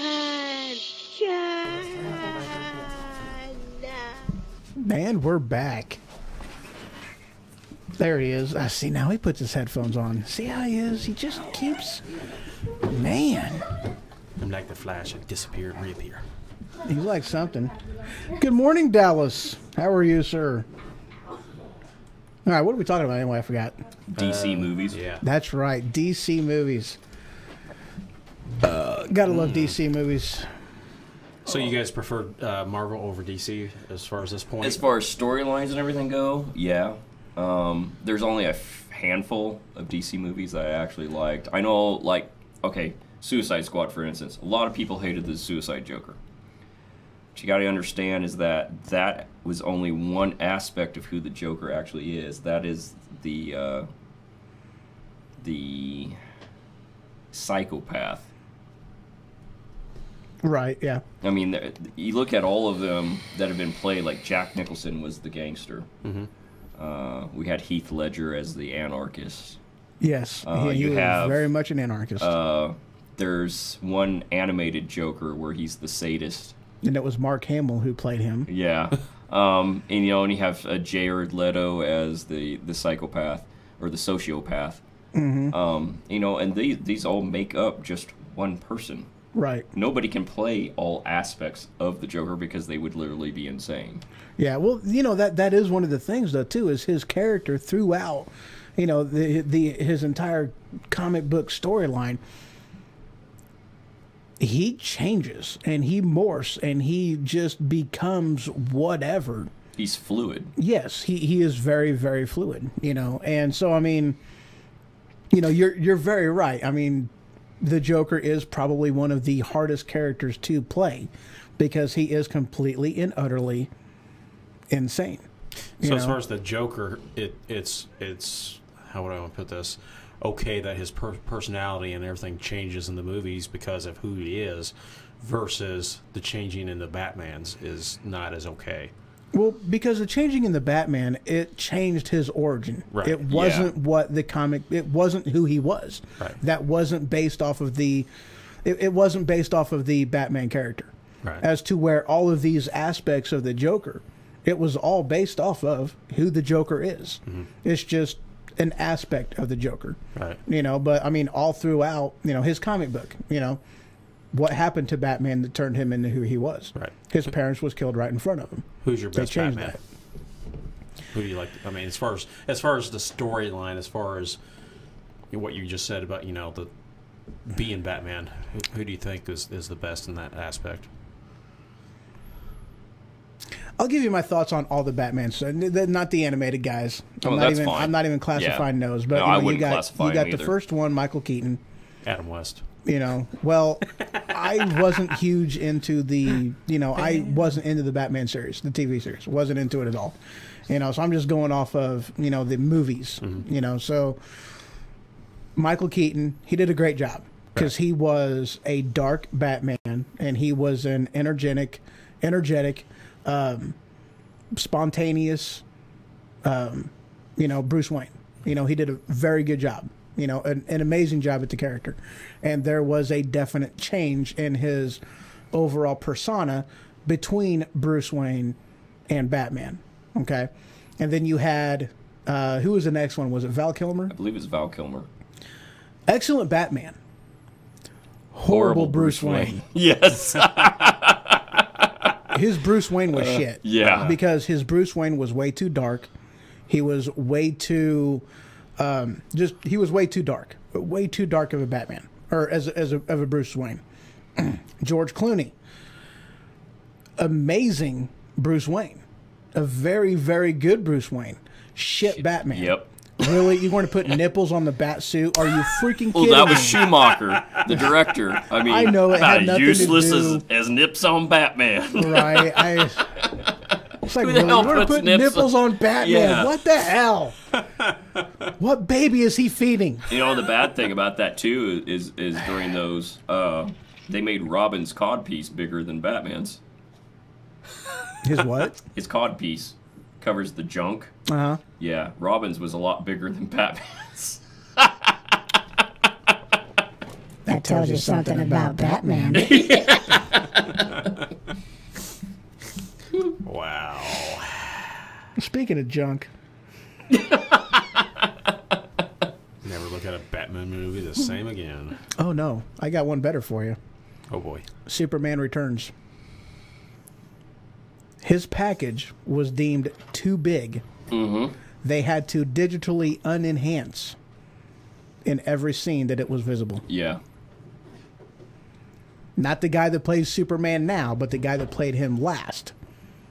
After Chris Reeves and before the current guy, whatever his, I don't even know what his name is. But yes, they had to digitally unenhance his package for every scene. Yeah. Wow. Don't hit your Someone head. just bumped their head on the wall. Oh, I'm calling you out. You just bonked your head. That was great. I mean, there was a definite... Yeah. He looked at me so betrayed. He's like, The wall, okay, in his defense, the wall moved on him. Mm-hmm. Yeah, whatever. So, you know... Superman. Next one is... Oh, I already told you what I had to say on that one. So, and then you had Christian Bale, you know, and truth be told, at first I was like, because he didn't do the overall thing. It was just, I mean, his Batman voice was like, holy crap. I mean, this is what he did. Are you freaking kidding me? You know, I mean, come on, dude. You know, but when you also take into consideration, was basically the birth of Batman, in whom he was, you know, because Michael Keaton he's been doing this for a while. Yeah. You know, he had himself figured out. He was established. And with Christian Bale's Batman, you know, they kind of rewound the time a little bit to where you're getting the whole story of it, you know. So, I mean, when you really take the whole thing in consideration as a total package, He did an amazing job because he was still, and yes, I just said his total package. Christian Bale's total package. We're bringing it up here, baby. Oh, yeah. Gotta love that total package. But so, I mean, he did a really good job with it, though, you know. But with Ben Affleck, I mean, I don't have a problem with how Ben Affleck played the character. I have a problem with what they did to the character, his origin story, because that was crap. Yeah. You know. However, what they did with the suit and his tech was great according to the comic books, because him battling Superman, he brought out all kinds of new tech, which is exactly what he did in the movie. But they changed his origin story. They totally changed whom he was, the essence of him, and what made him Batman. They changed that. And that's something that irks me, as we talked before, is why do they do crap like that? And that's why the DC universe, as far as films go, is struggling, because they are changing backstories, they're changing history, they're changing origins, and the fans are upset. Right. And that's why they're flopping. And that's why Marvel is doing such an amazing job, because Wolverine has been played by Hugh Jackman the entire freaking time, and it has been consistent throughout the entire thing. Right. You know, granted, they did change things in First Class, but they explained it. It was part of the storyline. It wasn't an independent, it wasn't an independently made thing. Right. It was explained, it was done, and they did it on purpose. You know, same thing goes with Days of Future Past. They changed things, but it was on purpose. Yeah. And it was explained what they did. They just didn't make a new movie expecting you to, just take it. Right. You know, they explained what they did. You know, same thing within the new Star Wars movies. You know, yes, they changed the storyline, but they did it within the stinking movie. You know, no inconsistency there. Right. But with DC, they have that huge problem. They can't make up their mind who they want to keep playing the characters and who's going to play the characters, as to where Marvel has been very consistent. You know, they've had one, and I'm not even counting the first Hulk Hogan. Hulk Hogan. I am a real American. Okay, I'm not talking about the first Incredible Hulk. Let me tell you something, brother. What you gonna do, brother, when these 2-inch pythons wrap around you? That was good. Oh, wait, hold on. What you gonna do, brother, when these 2-inch pythons wrap around you?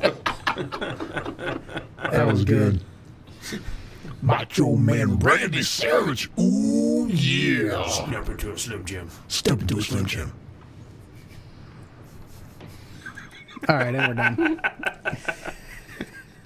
But that's one of the things. Well, Marvel has been doing it right, but the only, really the only change that they have done is in the aspect of, the Incredible Hulk, because they had the first movie that they did, which was completely and utterly comic book, and it was by itself just a movie.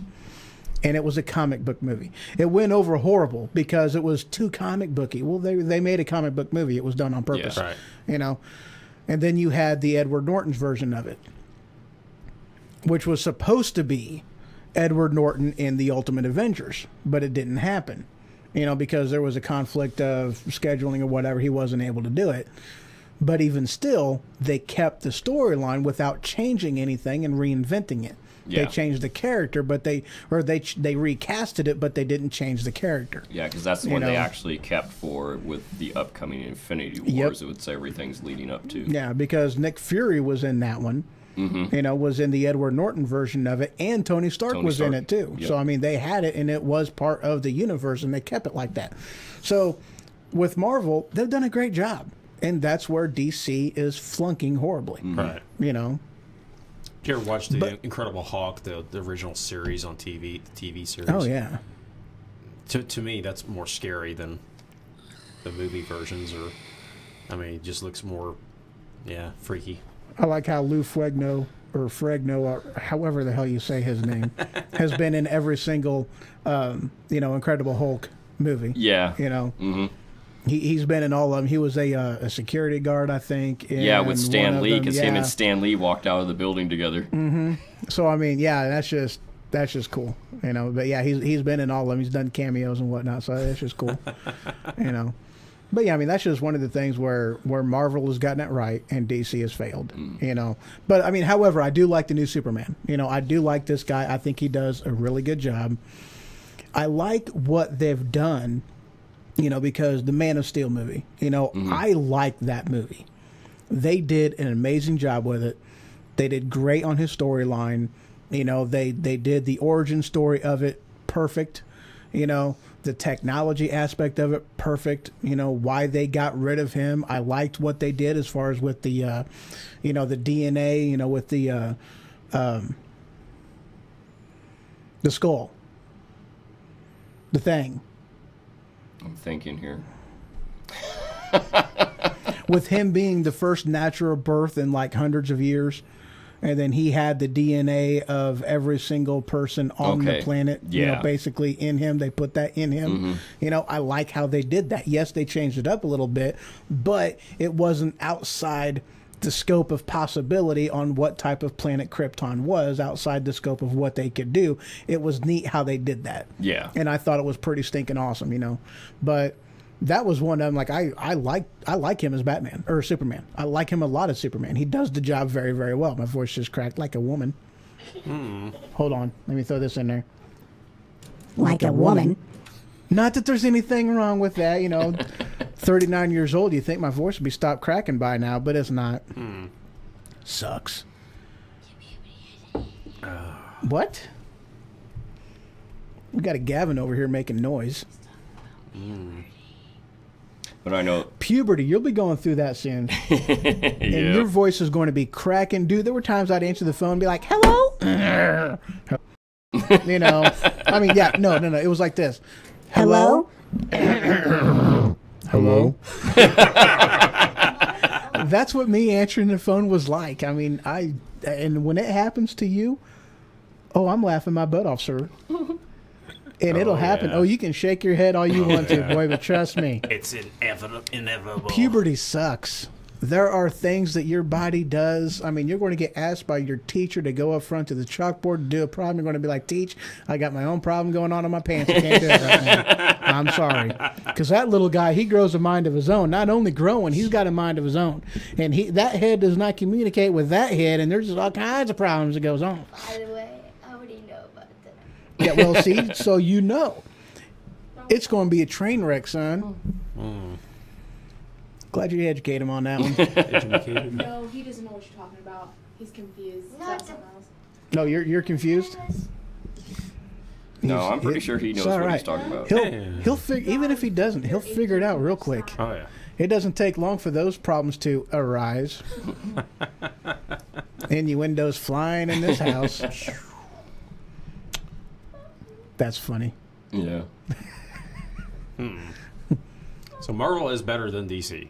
Bottom line. As far as the films go, yeah. The producers and directors for Marvel, they have their stuff together. DC doesn't. Yeah. Right. That's what the problem is. So back to the original thing, you know, Michael Keaton, it's kind of a toss-up between Michael Keaton and Christian Bale, you know, as far as my favorite Batmans goes. Right. You know. How about yours? I would agree. Mine's the same. I kind of like the Christian Bale ones a little more, and I think it's because of the way that it's done. To me, it's more realistic. You got a guy goes, you know, dresses up as Batman, goes out, you know, he's fighting. Sometimes he gets his ass kicked. You know, you've seen scenes where he would take the suit off or shirt off, and he's got bruises all over him, or he's got cuts. You know, it was more realistic. Right, right.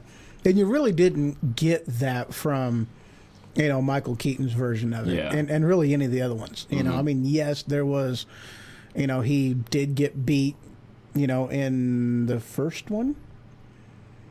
Tell you what, that one fight scene where he comes and rescues her from the, you know, the art studio. Yeah, with Jack Nicholson's Joker. Yes, that was it. That was a good one. That was one of the best and longest total scene in the entire freaking movie. Yeah, because I think where does he get those wonderful toys? In Dark Knight Rises, where you see all the abuse his body's taken, his body takes a toll, and he's got, his legs don't work right anymore. He's got arthritis really bad. Mm-hmm. And he's got to have that brace on to where his legs will work and whatnot. Yeah, and I liked, truth be told, dude, I wish there would have done more of a relationship between Robin and Batman. Yeah, that's what I was saying here. That was one of the things that, granted they were, it was a passing of the torch. Mm-hmm. It was the end, but I mean, it's kind of one of them things though too, that it was the last one. They knew it was going to be the last one, and we're talking DC here that doesn't know how to keep continuity for nothing. English. Why didn't they just do it right? Yeah. Why didn't he bring him in? What are you doing? Oh, I was just seeing it looked like somebody had chimed in on something. Oh, no, somebody joined. But, yeah. So why didn't they just do it right instead of basically ending it with the whole point of coming back to it, which is what they did. They opened it up for basically a spinoff is what they did. Mm. Not really a part 4, but they opened it up for a spinoff. As far as the comic book storyline, Robin, does he becomes the Dark Knight, or how's the original storyline supposed to go as far as that? He basically becomes something totally different. Yeah. I mean, they could actually break it off if they wanted to him becoming Nightwing. Right, yeah. Is how I was kind of seeing it. Because that's more or less was Robin taking over for Batman when he became Nightwing, right? Right. Okay, that's what I thought. And I mean, there is a possible Nightwing movie in development right now, among some other ones. You mean to tell me they can't get Batman right, but yet they're going to try to do Robin? Yeah. That makes perfect sense. Some other ones that are in development is Deathstroke, which I'm really hoping goes through. Green Arrow, I would really like to see. Truth be told, I would like to see the guy who does it now do it in the movie. Yeah, and that's what I would like to see too. Yes. They're also talking about The Flash. I was just about to ask. Flash is in development too, and I would love to see that actor do the movie. Oh yeah, because him in that character, he does an amazing job. I mean, he really does. They had a short little series on CBS a few years back on The Flash. They redid it. Did you ever see that? Yeah, me and Gavin's been watching it. We've been watching it. We've also been watching Green Arrow. Yeah, it was a little series before the current one on WB or whatever that new network is. It was short-lived, and then they did it again. Well, the one on Netflix is more or less the one that I'm, at least with Flash is only on Netflix, right? Yeah. Arrow is on network TV, I believe. Well, I think the Flash that's on Netflix, it's been on TV. Yeah. These are some of the things that are coming. One thing that's irritating on that one is they have one episode where you have to watch Arrow, and then you got to watch Flash, and then you got to watch Supergirl, as if 2 isn't freaking enough, people. Yeah, they're doing all these crossovers with the other series. You actually have to watch all of them to understand what's going on. With Supergirl. Oh yeah, she can swim just like Aquaman. Supergirl still on that series that they did. I mean, is it still going on CBS? I want to say yes. I believe it is. I'm actually not. I only watched that episode because I had to see what was going on with it, so I haven't. Yeah, same way you only watched the one. I only watched the one I needed. Yeah, and I was like, yeah, okay. Yeah, now Arrow. Actually, I'm so far behind in Arrow. It's not even funny. I've basically only watched enough of Arrow to take me through the Flash, and that's about the extent of it.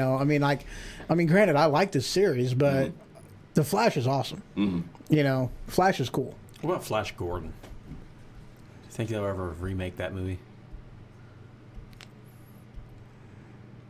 He saved every one of us. Did you ever watch that? No. Oh, boy. Oh, I did. I've seen Flash Gordon. Yeah. Saved every one of us. See, every time I think of that, I think of Ted.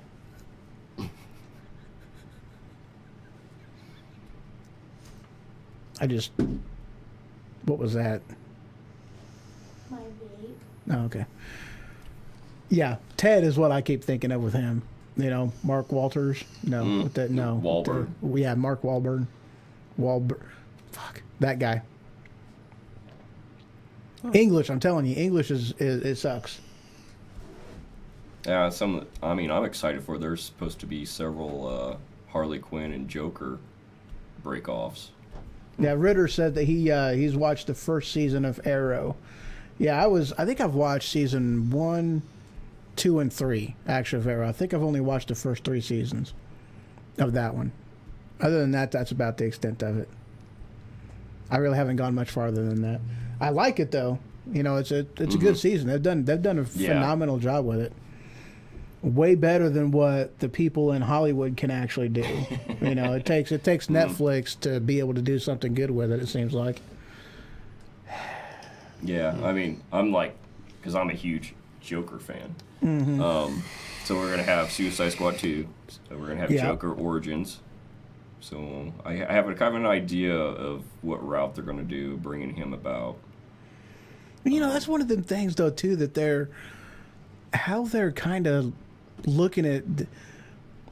I'm not understanding their direction on this at all, because originally they were going to be doing basically a Joker standalone with Joker and Harley Quinn, with the actors from, you know, with the same actors from Suicide Squad. Suicide Squad. And that's still coming. Right, but they're doing the origin story that's going to have a completely different actor in it, which is understandable considering the age frame that they're doing it in is understandable, you know. But it's kind of one of them things. It's like, okay, so how far into the origin story are you going to go? When are you going to go from whomever they're casting it in now back to Jared Leto? Yeah, it's like, how, you know, what are you guys freaking doing here? I mean, it's almost one of them things that they're making a movie just to make a movie. Quit hitting shit. Fingers. But, you know, it's almost they're just throwing these things out there because they have something marketable and that's what they want to do. Yeah. Right. But it's like, I think they're almost biting off more than what they can probably chew, and that's kind of where yes, Ted is badass. Joker's cool. Yes. The only qualms I had with the Jared Leto and Margaret Robbie, you know, Joker and Harley Quinn, was the tattoos. Way too many tattoos. I was okay with a few. Right. But not as many as they had them. You know, truth be told, I would actually like to see an extended edition of Suicide Squad, a director's cut of Suicide Squad, because they filmed so much stuff on Joker and Harley Quinn. And it all went on the cutting room floor. Yep. And I would love to see a director's cut where they actually put that stuff back in there. That would be an epic, amazing, amazing thing to watch. Just the stuff that they did. But, you know, seeing some of the things that I had seen, trailers and just photographs that they had of him as Joker, you know, I felt the same way about it, as in they really went overboard with his look, and it was like, holy crap, are you kidding me? I mean, they went overboard, hugely overboard. However, I have to admit that the finished product with what they used in the movie, at any rate, it wasn't how it was used, how he did it, it worked. Yeah. You know, I mean, yeah, it looks, holy crap, it looks like they were trying too hard. And that's what it looked like. But the finished product in the movie it actually went pretty good, though. I mean, because they didn't focus on it. Yeah. You know, I mean, if they purposefully drawn attention to it, it might have been a different story. But, you know, I mean, yes, he, of course, did the hand thing. And there was reasoning behind that they cut out that landed on the cutting room floor. Yeah. You know, there was reason why he had the Joker smile on his hand, why he had damaged on his forehead. And I know some of the history on that. So, I mean, like, I wasn't, you know, I understood enough of the character that I was like, okay, I get it. But at the same time, it was like it just looked like they were trying too hard. Yeah. And that's what it seemed like to me. You know, I mean, they were going off of the, you know, See, Ritter says that that's what he was thinking. They should only have tattoos on one arm, But, I mean, even still, I can understand the tattoo of damaged on there. I mean, that was a complete smack in the face for Batman because Batman almost killed him. Yeah, that's the reason why his teeth were capped, because Batman broke all of his teeth. Mm-hmm. Oh, wow. That hurt. So, I mean, there's a lot of reasoning as to why his look was the way that it was. And they screwed up by not explaining any of that. But even still, I mean, it looked like... He said, I wish Superman or Batman came. Huh?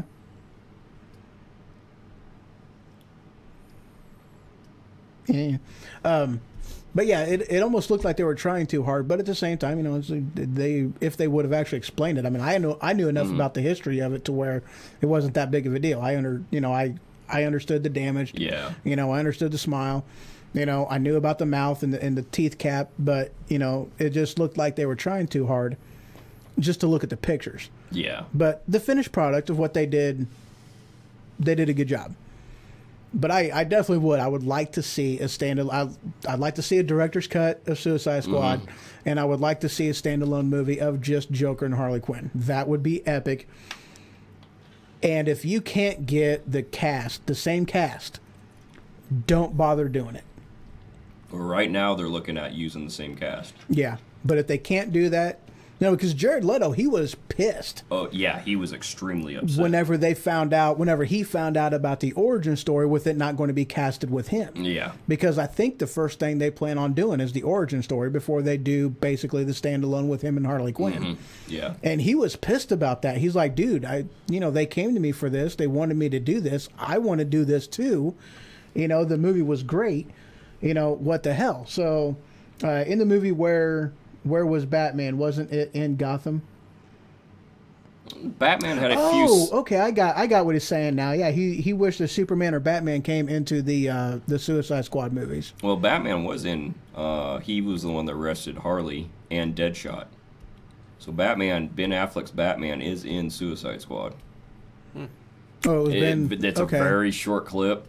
Right, but I don't even think they actually used, you see Batman, in profile, wasn't it? Or am I thinking of something different? It might be something different, because there was a scene where he arrested Deadshot, and then there's a scene where Joker and Harley are riding in the purple Lamborghini. Right, and then Batman comes to get him. Okay, I remember that part, yeah. So that's the only times you ever see them. Yeah. Yeah, I mean, he didn't have a major part in the movie. He very much didn't, But at the same time, it wasn't really a movie about Batman. It was about the bad guys, and that's more or less why it was done like that, But yeah, to see them in play a bigger part, I can understand why you'd want to see that. Definitely, I understand why they didn't though. Yeah, totally understand why they didn't. I got a question for you. Not to shift gears, but a couple other movies. One me and you have talked about quite a bit since Mr. Vacker is here. Shifting gears onto the Transformer series. Shifting gears. Anyway, and then the Star Wars trilogy, where it's going from there. Some of the ideas that we talked about. What do you think of those two series? I don't know. Some of the Transformer movies I did not care for. I like the first one and the second one. That's true. I've seen The Fallen. I think I've seen Dark Side of the Moon or whatever that one was, and of course the first one. I've seen that one, but I really haven't followed. I'm behind on Transformer movies, definitely. Yeah, I didn't care for the last. I don't think it's the one where they're in the future. Yeah, I didn't care for. Yeah, I didn't care for that one. I didn't care for the last two. I've seen three. I'm pretty sure I've seen three of them. I've definitely seen two of them. I think I've seen three of them. Yeah, the first original ones, I did like those, but I don't care for how they just, I don't know, they just kind of, seems like sometimes when they make multiple movies, it just goes downhill real quick in sequels, and it shouldn't. But they do. Yeah, you're right. It shouldn't. It was just they changed things on the storyline, and it just I don't know. I think they were trying to appease a certain genre of people, And and you can't really do that. It's the people that make they're the one that are going to make you and break you. Right. If they like it, they'll like Ritter's it. actually brings up a good point in this. He says, talking about the Batman Suicide Squad, he said, true, but the city almost burned down and there was no Batman to help. And you bring up a valid point on that, actually. Bring up a valid point. So, moving on. Sorry. And then the other one was, we were talking about the Star Wars trilogy. Where are they going to go from there? One possibility was thinking is going back to the very old Republic 1,000 years ago when the Sith were still around a lot. Active, yeah. And possibly doing a trilogy back then. What do you think? I've heard stories that they might be going that route, and I actually would be intrigued to see how they do it.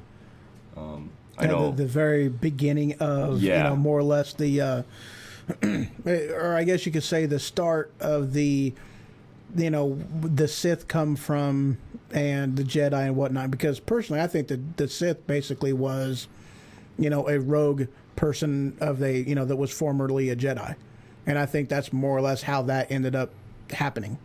And then it just went on from there, but I mean I'm along the same lines. I think it would be awesome to see how the old Republic formed, and the reference they did in the prequels, about this Republic stood for 1,000 years, and going back that far to see how it all came together. Yeah, because I think you alluded to this is if they did that,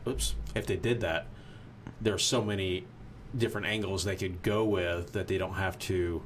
They can go wherever they want with it up to the current timeline. Right. Ritter's actually, he brought up something good, too. He said the good Transformers are the old cartoons and everything before the third one, and I totally agree with that one. Yes. I totally agree with that. But, really that's one of them things that, like, yes, I would very much like to see an origin story as far as, the Republic, the Jedi, the Sith, those would be awesome, but you're also limited in a matter of speaking to where you would have to be careful that what you're talking about and what you're doing doesn't contradict anything that's coming up. Right. And that's one of them things that would be hard. Hollywood sucks at doing that kind of shit. Exactly. Even whenever you're talking, with the Underworld, amazing. They did a very good job with it. But there were small things that they did that they screwed up on. Even though you're talking all the same people that was involved in it, but they still screwed up on it. It wasn't anything real huge, and it wasn't, basically storyline altering per se, but they still screwed up. So for Disney, they would have to watch all of George Lucas's, every one of them. They'd have to watch every single one of them, be proficient in what was going on. Right. They would have to know about the backstory and everything before they did this. So because if they trail off, they would have to do a huge recorrection in order to get back to the original. Right. And I don't think they're going to be able to do that. Granted, I would like to see it, but if they go too far in it, they may stray too far that it would be basically impossible to come back to the original one and totally screw the whole thing up. Right. That would be my concern with them doing it. I would like to see it. Their safest bet is to continue with the storyline after 9 and just keep going. Right. Because the slate is clean. They can do basically whatever they freaking want to. Right. And it's okay. They lock themselves into a storyline if they go back. They have a clean slate. They can do whatever the heck they want to if they keep going forward. So yes, I would like to see the prequel. I don't think they'll be able to do it though. Yeah. Because I don't see them maintaining continuity. I don't see them, because how far are you going to go before you just let it be? Because you're already locked, as in, the Jedi, the Sith take over, everything's really bad. You're already locked into it, and then the Jedi wipe them out. So, I mean, those are things right there that happen. So you're locked into doing that, Well, as Mark Hamill said in Episode 8, he didn't care for Episode 8, and he pointed out that Hollywood makes movies. They don't care about quality or continuity anymore. All they care about is basically money. Yeah, making the money. And that's one reason off what he said that I could still see them. See, I haven't seen ahead 8. And do it. I haven't seen 8. Yeah, but yeah, I mean that's more or less why I don't want them to go back. Yeah. Because I don't want them to go too far in the storyline and stray so far off course to where you're not able to get back to what they did in part 1. Right. And even still, there was enough screw ups. Not necessarily enough screw ups, but like 1, 2, and 3. I mean, there was minor things that they did in that one, even though George Lucas was involved in it. I mean, there was some very, very minor screw ups that they did. It's like, come on, George. Jar Jar Binks. What the hell, dude? Dude, they actually call him a Jedi. They think he's a Jedi. Who? Well, I know. Like there's like fan theories going around saying that he's one of the Sith Lords. Right. And I'm like, no. Well, no. See, but here's the thing, though, and like, I can understand the argument.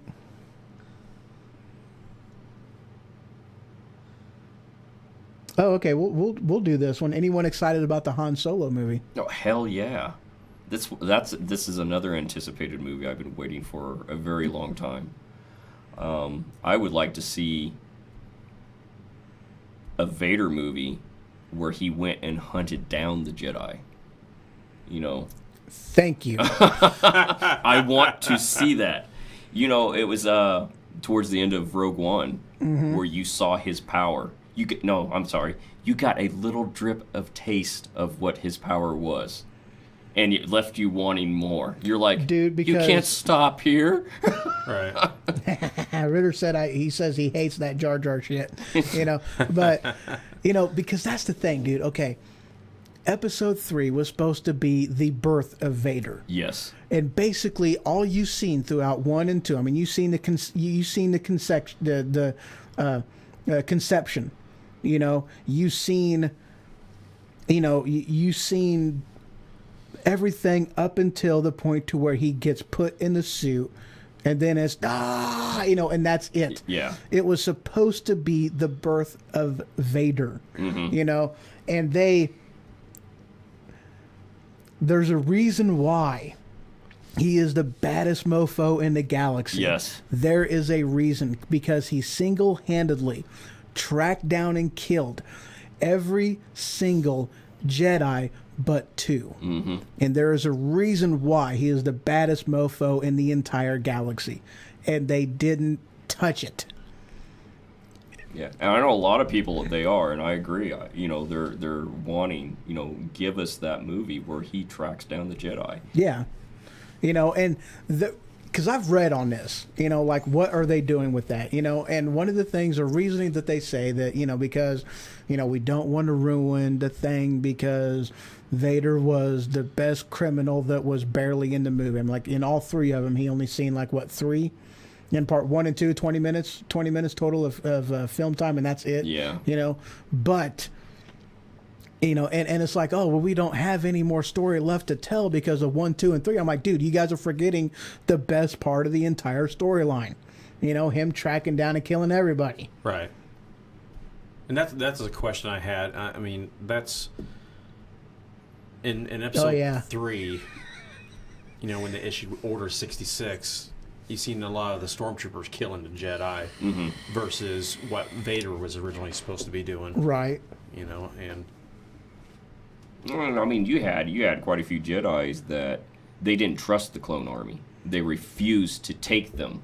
They wanted actual, humans or other people who were trained to go with them when they went out. So there were actually quite a few Jedi that survived that because they did not have clone armies with them. Well, truth be told, most of them did. A very, very minute number actually got killed from the clones.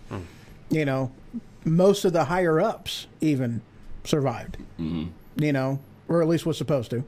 But yeah, I mean, he said, Magic Mike read my mind with the Darth Vader movie. Oh yeah, totally read my mind too. Totally read my mind. But yeah, I'm excited about the Solo movie. But I definitely am more anticipating and want to see and am waiting very impatiently for a Vader movie. Mm-hmm. Absolutely. Absolutely. I mean, I loved Rogue One. I liked Rogue One better than I did Episode 7. We were in Springfield the other day, and I overheard somebody, they were talking about Star Wars movies, and he said he didn't like Rogue One. And I'm like, why do you not like Rogue One? It is exactly what it was supposed to be. It's mentioned several times in the original 3 that a lot of people died to bring those plans. Yeah. And a lot of people died in that movie. Right. And how they fit it perfectly at the very end. Yeah. It was a perfect With mesh. The very start of Episode 4. You couldn't have done it any better. I don't think it was perfect. I tell you what, though. I mean, I was super ticked about Rogue One whenever I heard that was a movie they were going to, because it was like they did Episode 7, and then they decided to do Rogue One, and it's like, the hell is wrong with you people? You've already made it to where next 8 is your logical choice. Yes. And then you go back and you do Rogue One. It's like, are you kidding me? But watching it, I was like, well, at least they did it right. Yeah. And that was a part of it that, yeah, I mean, they did it right. So. Yeah, I highly liked it 10 times, 100 times better than Episode 7. I mean, it was good. Yeah, and I agree. I mean, I liked Episode 7, but like you said, I believe Rogue One was a lot better. I like your input on this, Ritters. He said that the movie would be a type where it either comes out and people leave the movies amazed or they leave disappointed. And I'm believing he's referring to the Darth Vader movie. And yeah. I don't really see that is definitely one of the movies there would be no middle ground. Either they did it right and you're like, yes, or you are. You hang up the whole entire. I am never watching another Star Wars movie again. Right. And I don't see there being much middle ground with that. I really don't. I don't either. Yeah. Star Wars people are, we're loyal to our brand. Yeah. And if the people making those movies aren't just as loyal, screw you. And that's like Mark Hamill said, in episode 8, he goes, This ain't my Luke Skywalker. This is not who Luke Skywalker is. Right. And he was. You could go on YouTube and get that interview, and he's very disappointed in Episode 8. I mean, really, one of the things that I read because doing. He says he's a crazy fan. Yeah, I'm a big fan of Star Wars too. But one of the things that I had heard, as far as the over storyline that they were going to go with. With basically the, what 7, 8, and 9 was going to be. It was basically you had, 7, Luke training Leia.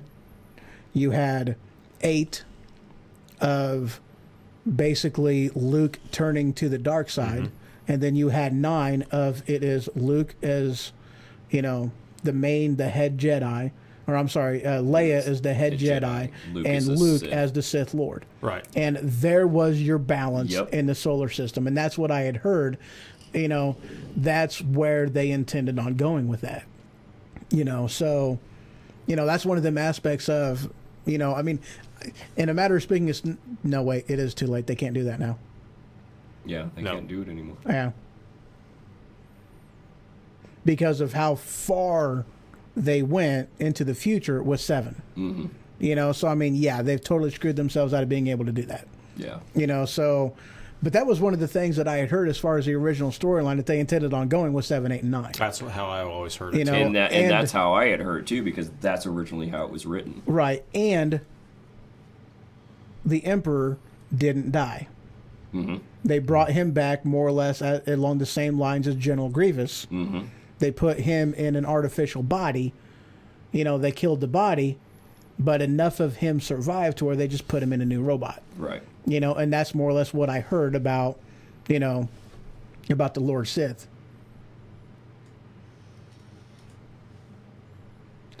I have not seen 8. He asked us if we've seen the new I Star have not Wars seen movies. 8 yet either. I've seen 7. I've seen Rogue One, but I have not seen 8 yet. I've not seen it, But truth be told, it's like I don't even, we were even talking a little bit about 7 the other day. There's a lot of it I don't remember. Yeah. Truth be told, okay, Which character? The dude that was the bad guy. That's becoming the Sith. Han Solo's kid. Kylo Ren. Kylo Ren. Yeah. Up until he took the mask off. Yeah. He does not look like a bad guy. He looks like a whiny freaking dweeb. Just like Anakin Skywalker I'm sorry. was. You know, no, he looks worse. He's worse than Anakin. Yeah, but Anakin was a whiny little. And I understand that because it's supposed to show the conflict that's going on inside them, you know, and you really can see it with Kylo, and you saw it a lot with Anakin too. Oh yeah, you seen hugely his struggle, you know, of what he was doing. Oh yeah, he definitely, yeah, he was whiny little bitch, yeah. But as far as episode 8, you know, without giving spoilers, the acting itself, the actors themselves, is good. You know, as far as how they portrayed characters, as far as their, you know, how they did things, it's just the storyline itself is, yeah. You know, the cinematography. I think that's that right word. Cinematography. Yeah, that one. You know, and everything about that part of it was good. It was just the storyline itself. Right. That was what was the. Right. So that's all I gotta say about that. And Mark Hamill didn't like what more or less the direction they took Luke Skywalker. Oh, he did not like it. Yeah. Not at all. He goes, "That's not my Luke Skywalker." That's his exact words. His question is Family Guy Star Wars? Oh, I've seen all of those. Robot. All of them. Yeah. Robot Chicken Star Wars. How many Family Guy Star Wars are there? There was what was it? I seen one that I definitely know of. There's something Dark Side, Blue Harvest, I think is what it's called, and it does the original 3 movies is what they do. Really? Yeah. I've got them on DVD. Have you watched Robot Chicken Star Wars? Yes, I've watched the Robot Chicken ones too. I don't think I've seen that one either. Oh boy. Yeah. Now, of course, I've seen Mel Brooks' Star Wars. Spaceballs. Yes, we have been combing this desert all day. We ain't found shit. They're supposed to be doing a sequel. Supposed to be. I don't know if it's going to happen, but they were saying they were going to do it. It was in the works. Originally, it was supposed to be. You know, George Lucas was involved in that tremendously, but really, since he sold the franchise to Disney, I don't even know if they can do it anymore. Yeah. You know, I mean, because I think that Mel Brooks would have to get, you know, he would have to get the approval of Disney to be able to do it, and I don't think they're going to do it. Yeah, because like it said in the first movie, it was supposed to be entitled Spaceballs 2: The Search for More Money. The Search for More Money? Yeah. Says Family Guy Star Wars is the best one, absolutely. But yeah, I don't really think they can even do another one because, I mean, Mel Brooks would have to go to Disney in order to get the rights for it. Yeah. And in which case, since, you know, because George Lucas was all for it. Right. But now he's got to go through Disney. And I don't know if he's going to go that route. I don't know if Disney's even going to accept that. Yeah. You know, I don't see Disney going along with it. I really don't. What the hell are you doing? Like an inch. Oh, okay.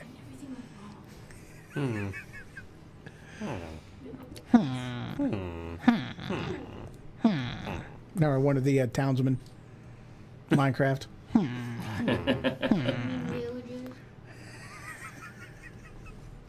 We're weird people. Just a little bit. Just a little bit. So, Star Wars. Yeah, that kind of wait to be seen what they do with it. I gotta see episode 8. I mean, I really do. I haven't seen it. Yeah. Gotta see it. Yeah, I mean, like I said, everything except just the storyline, everything else is good. It's just the direction they took the storyline is yeah. Yeah, that's all I'll say. I don't want to spoil. And I do know a death. I don't know the particulars behind it. I just know that there is a death. In 8.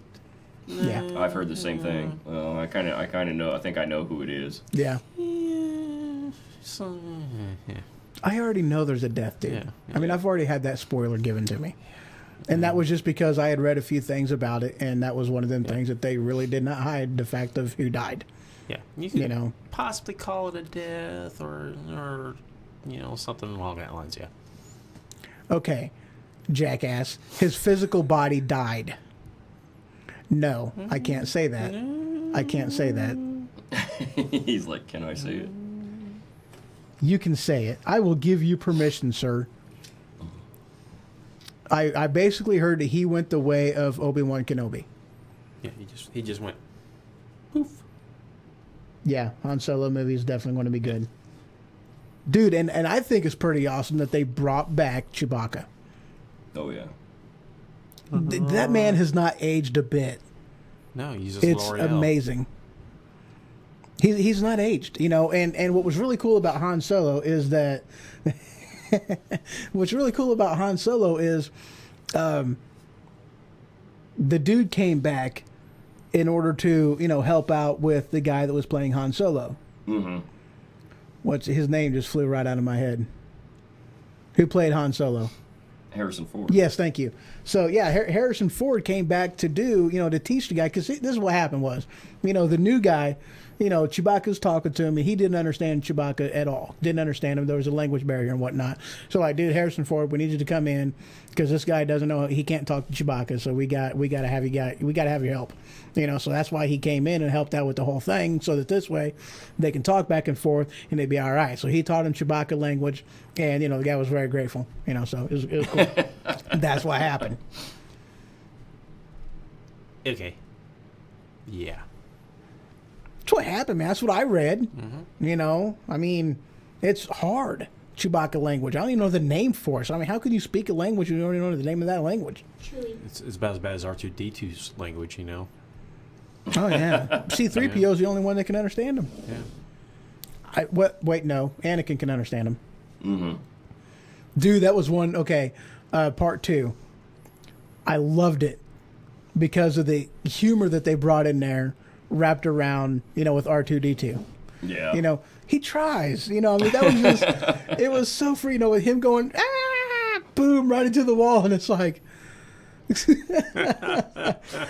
That was one of the things that I really liked of how they did episode 2 was throwing the comic relief in there. Beep bop beep.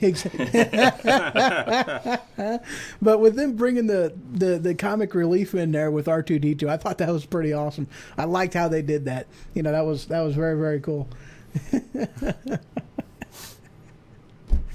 Oh, that was awesome. Wow. And then Anakin lost his hand. Dang it, Anakin. Why can't they just pick it back up and put it right back on there again? I mean, they had that technology in, Jason X. Mm-hmm. Why don't they have that technology in the future? What the heck, man? Yeah. Oh, we'll put a robot arm on there, and now he'll be a robot chicken. To hell.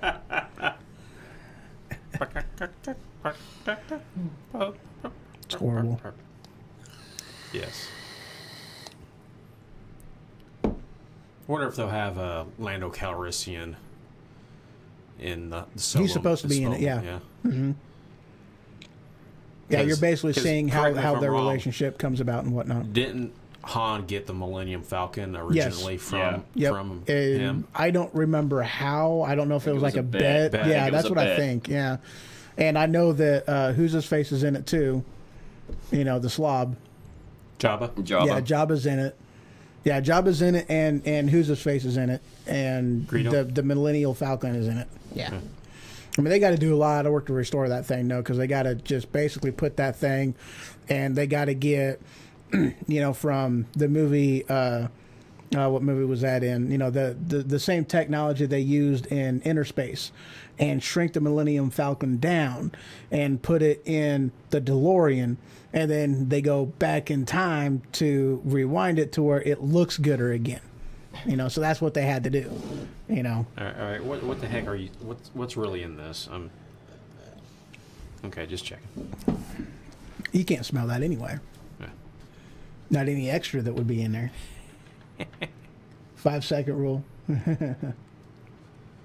So yeah, that's what happened. But yeah, they had to shrink it down, and then Honey had to blow up the kids in order to get it back to the original size once they brought it back. Doc Brown pays a visit. You know what's funny? You talk about that, and then last night I was watching random videos and watching Jimmy Kimmel Live of the video where Marty McFly and they come on stage with the Back to the Future thing. I just watched that last night, and then you're making references to that. It's like, yeah, it's still awesome that this is the future, that we are already in the future from that movie. Mm-hmm. Yep. No, I could say that was one successful trilogy, I guess you'd. Oh yeah. You know. Yeah, that was back in the day when they actually cared about doing trilogies and doing them right. Right. You know. Well, guys, it's been 2.5 hours. Yeah. Holy crap! We're going to call it quits. We are not doing no 5-hour show. Yeah. This guy over here, all right, he wants there to be no. Yeah, him. Yeah, see, that guy, you can't, okay, him, he wants a 5-hour stinking video. I told him, you're smoking crack, dude. It ain't going to happen. I have done 4 hours, yes. Yeah, 4 hours was the longest stinking show we did, and we did do 5 hours in one day. Right. Because we did 3 hours on one show and then 2 hours on another one. That's a long time. Oh, yeah. That is a definite holy crap. So, thank you guys for watching. Thanks for participating. You also have a great one. If you like what you see, give me a thumbs up. Don't forget to hit that subscribe button. You guys get notifications on any other time I come on. So, oh, come on. What? You guys have it. He says, no. All right, guys, take it easy. And good night. Sleep tight. And if the bed bugs bite, then, oh, I got to do this one. Where's my mouse? Oh, there you are. Then, by golly, bite him back. I'm Barack Obama, and I approve this message.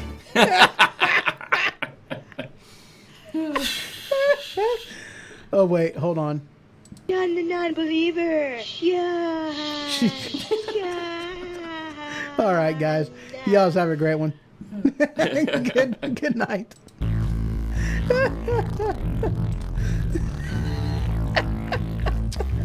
Oh, holy crap. Oh, there we are.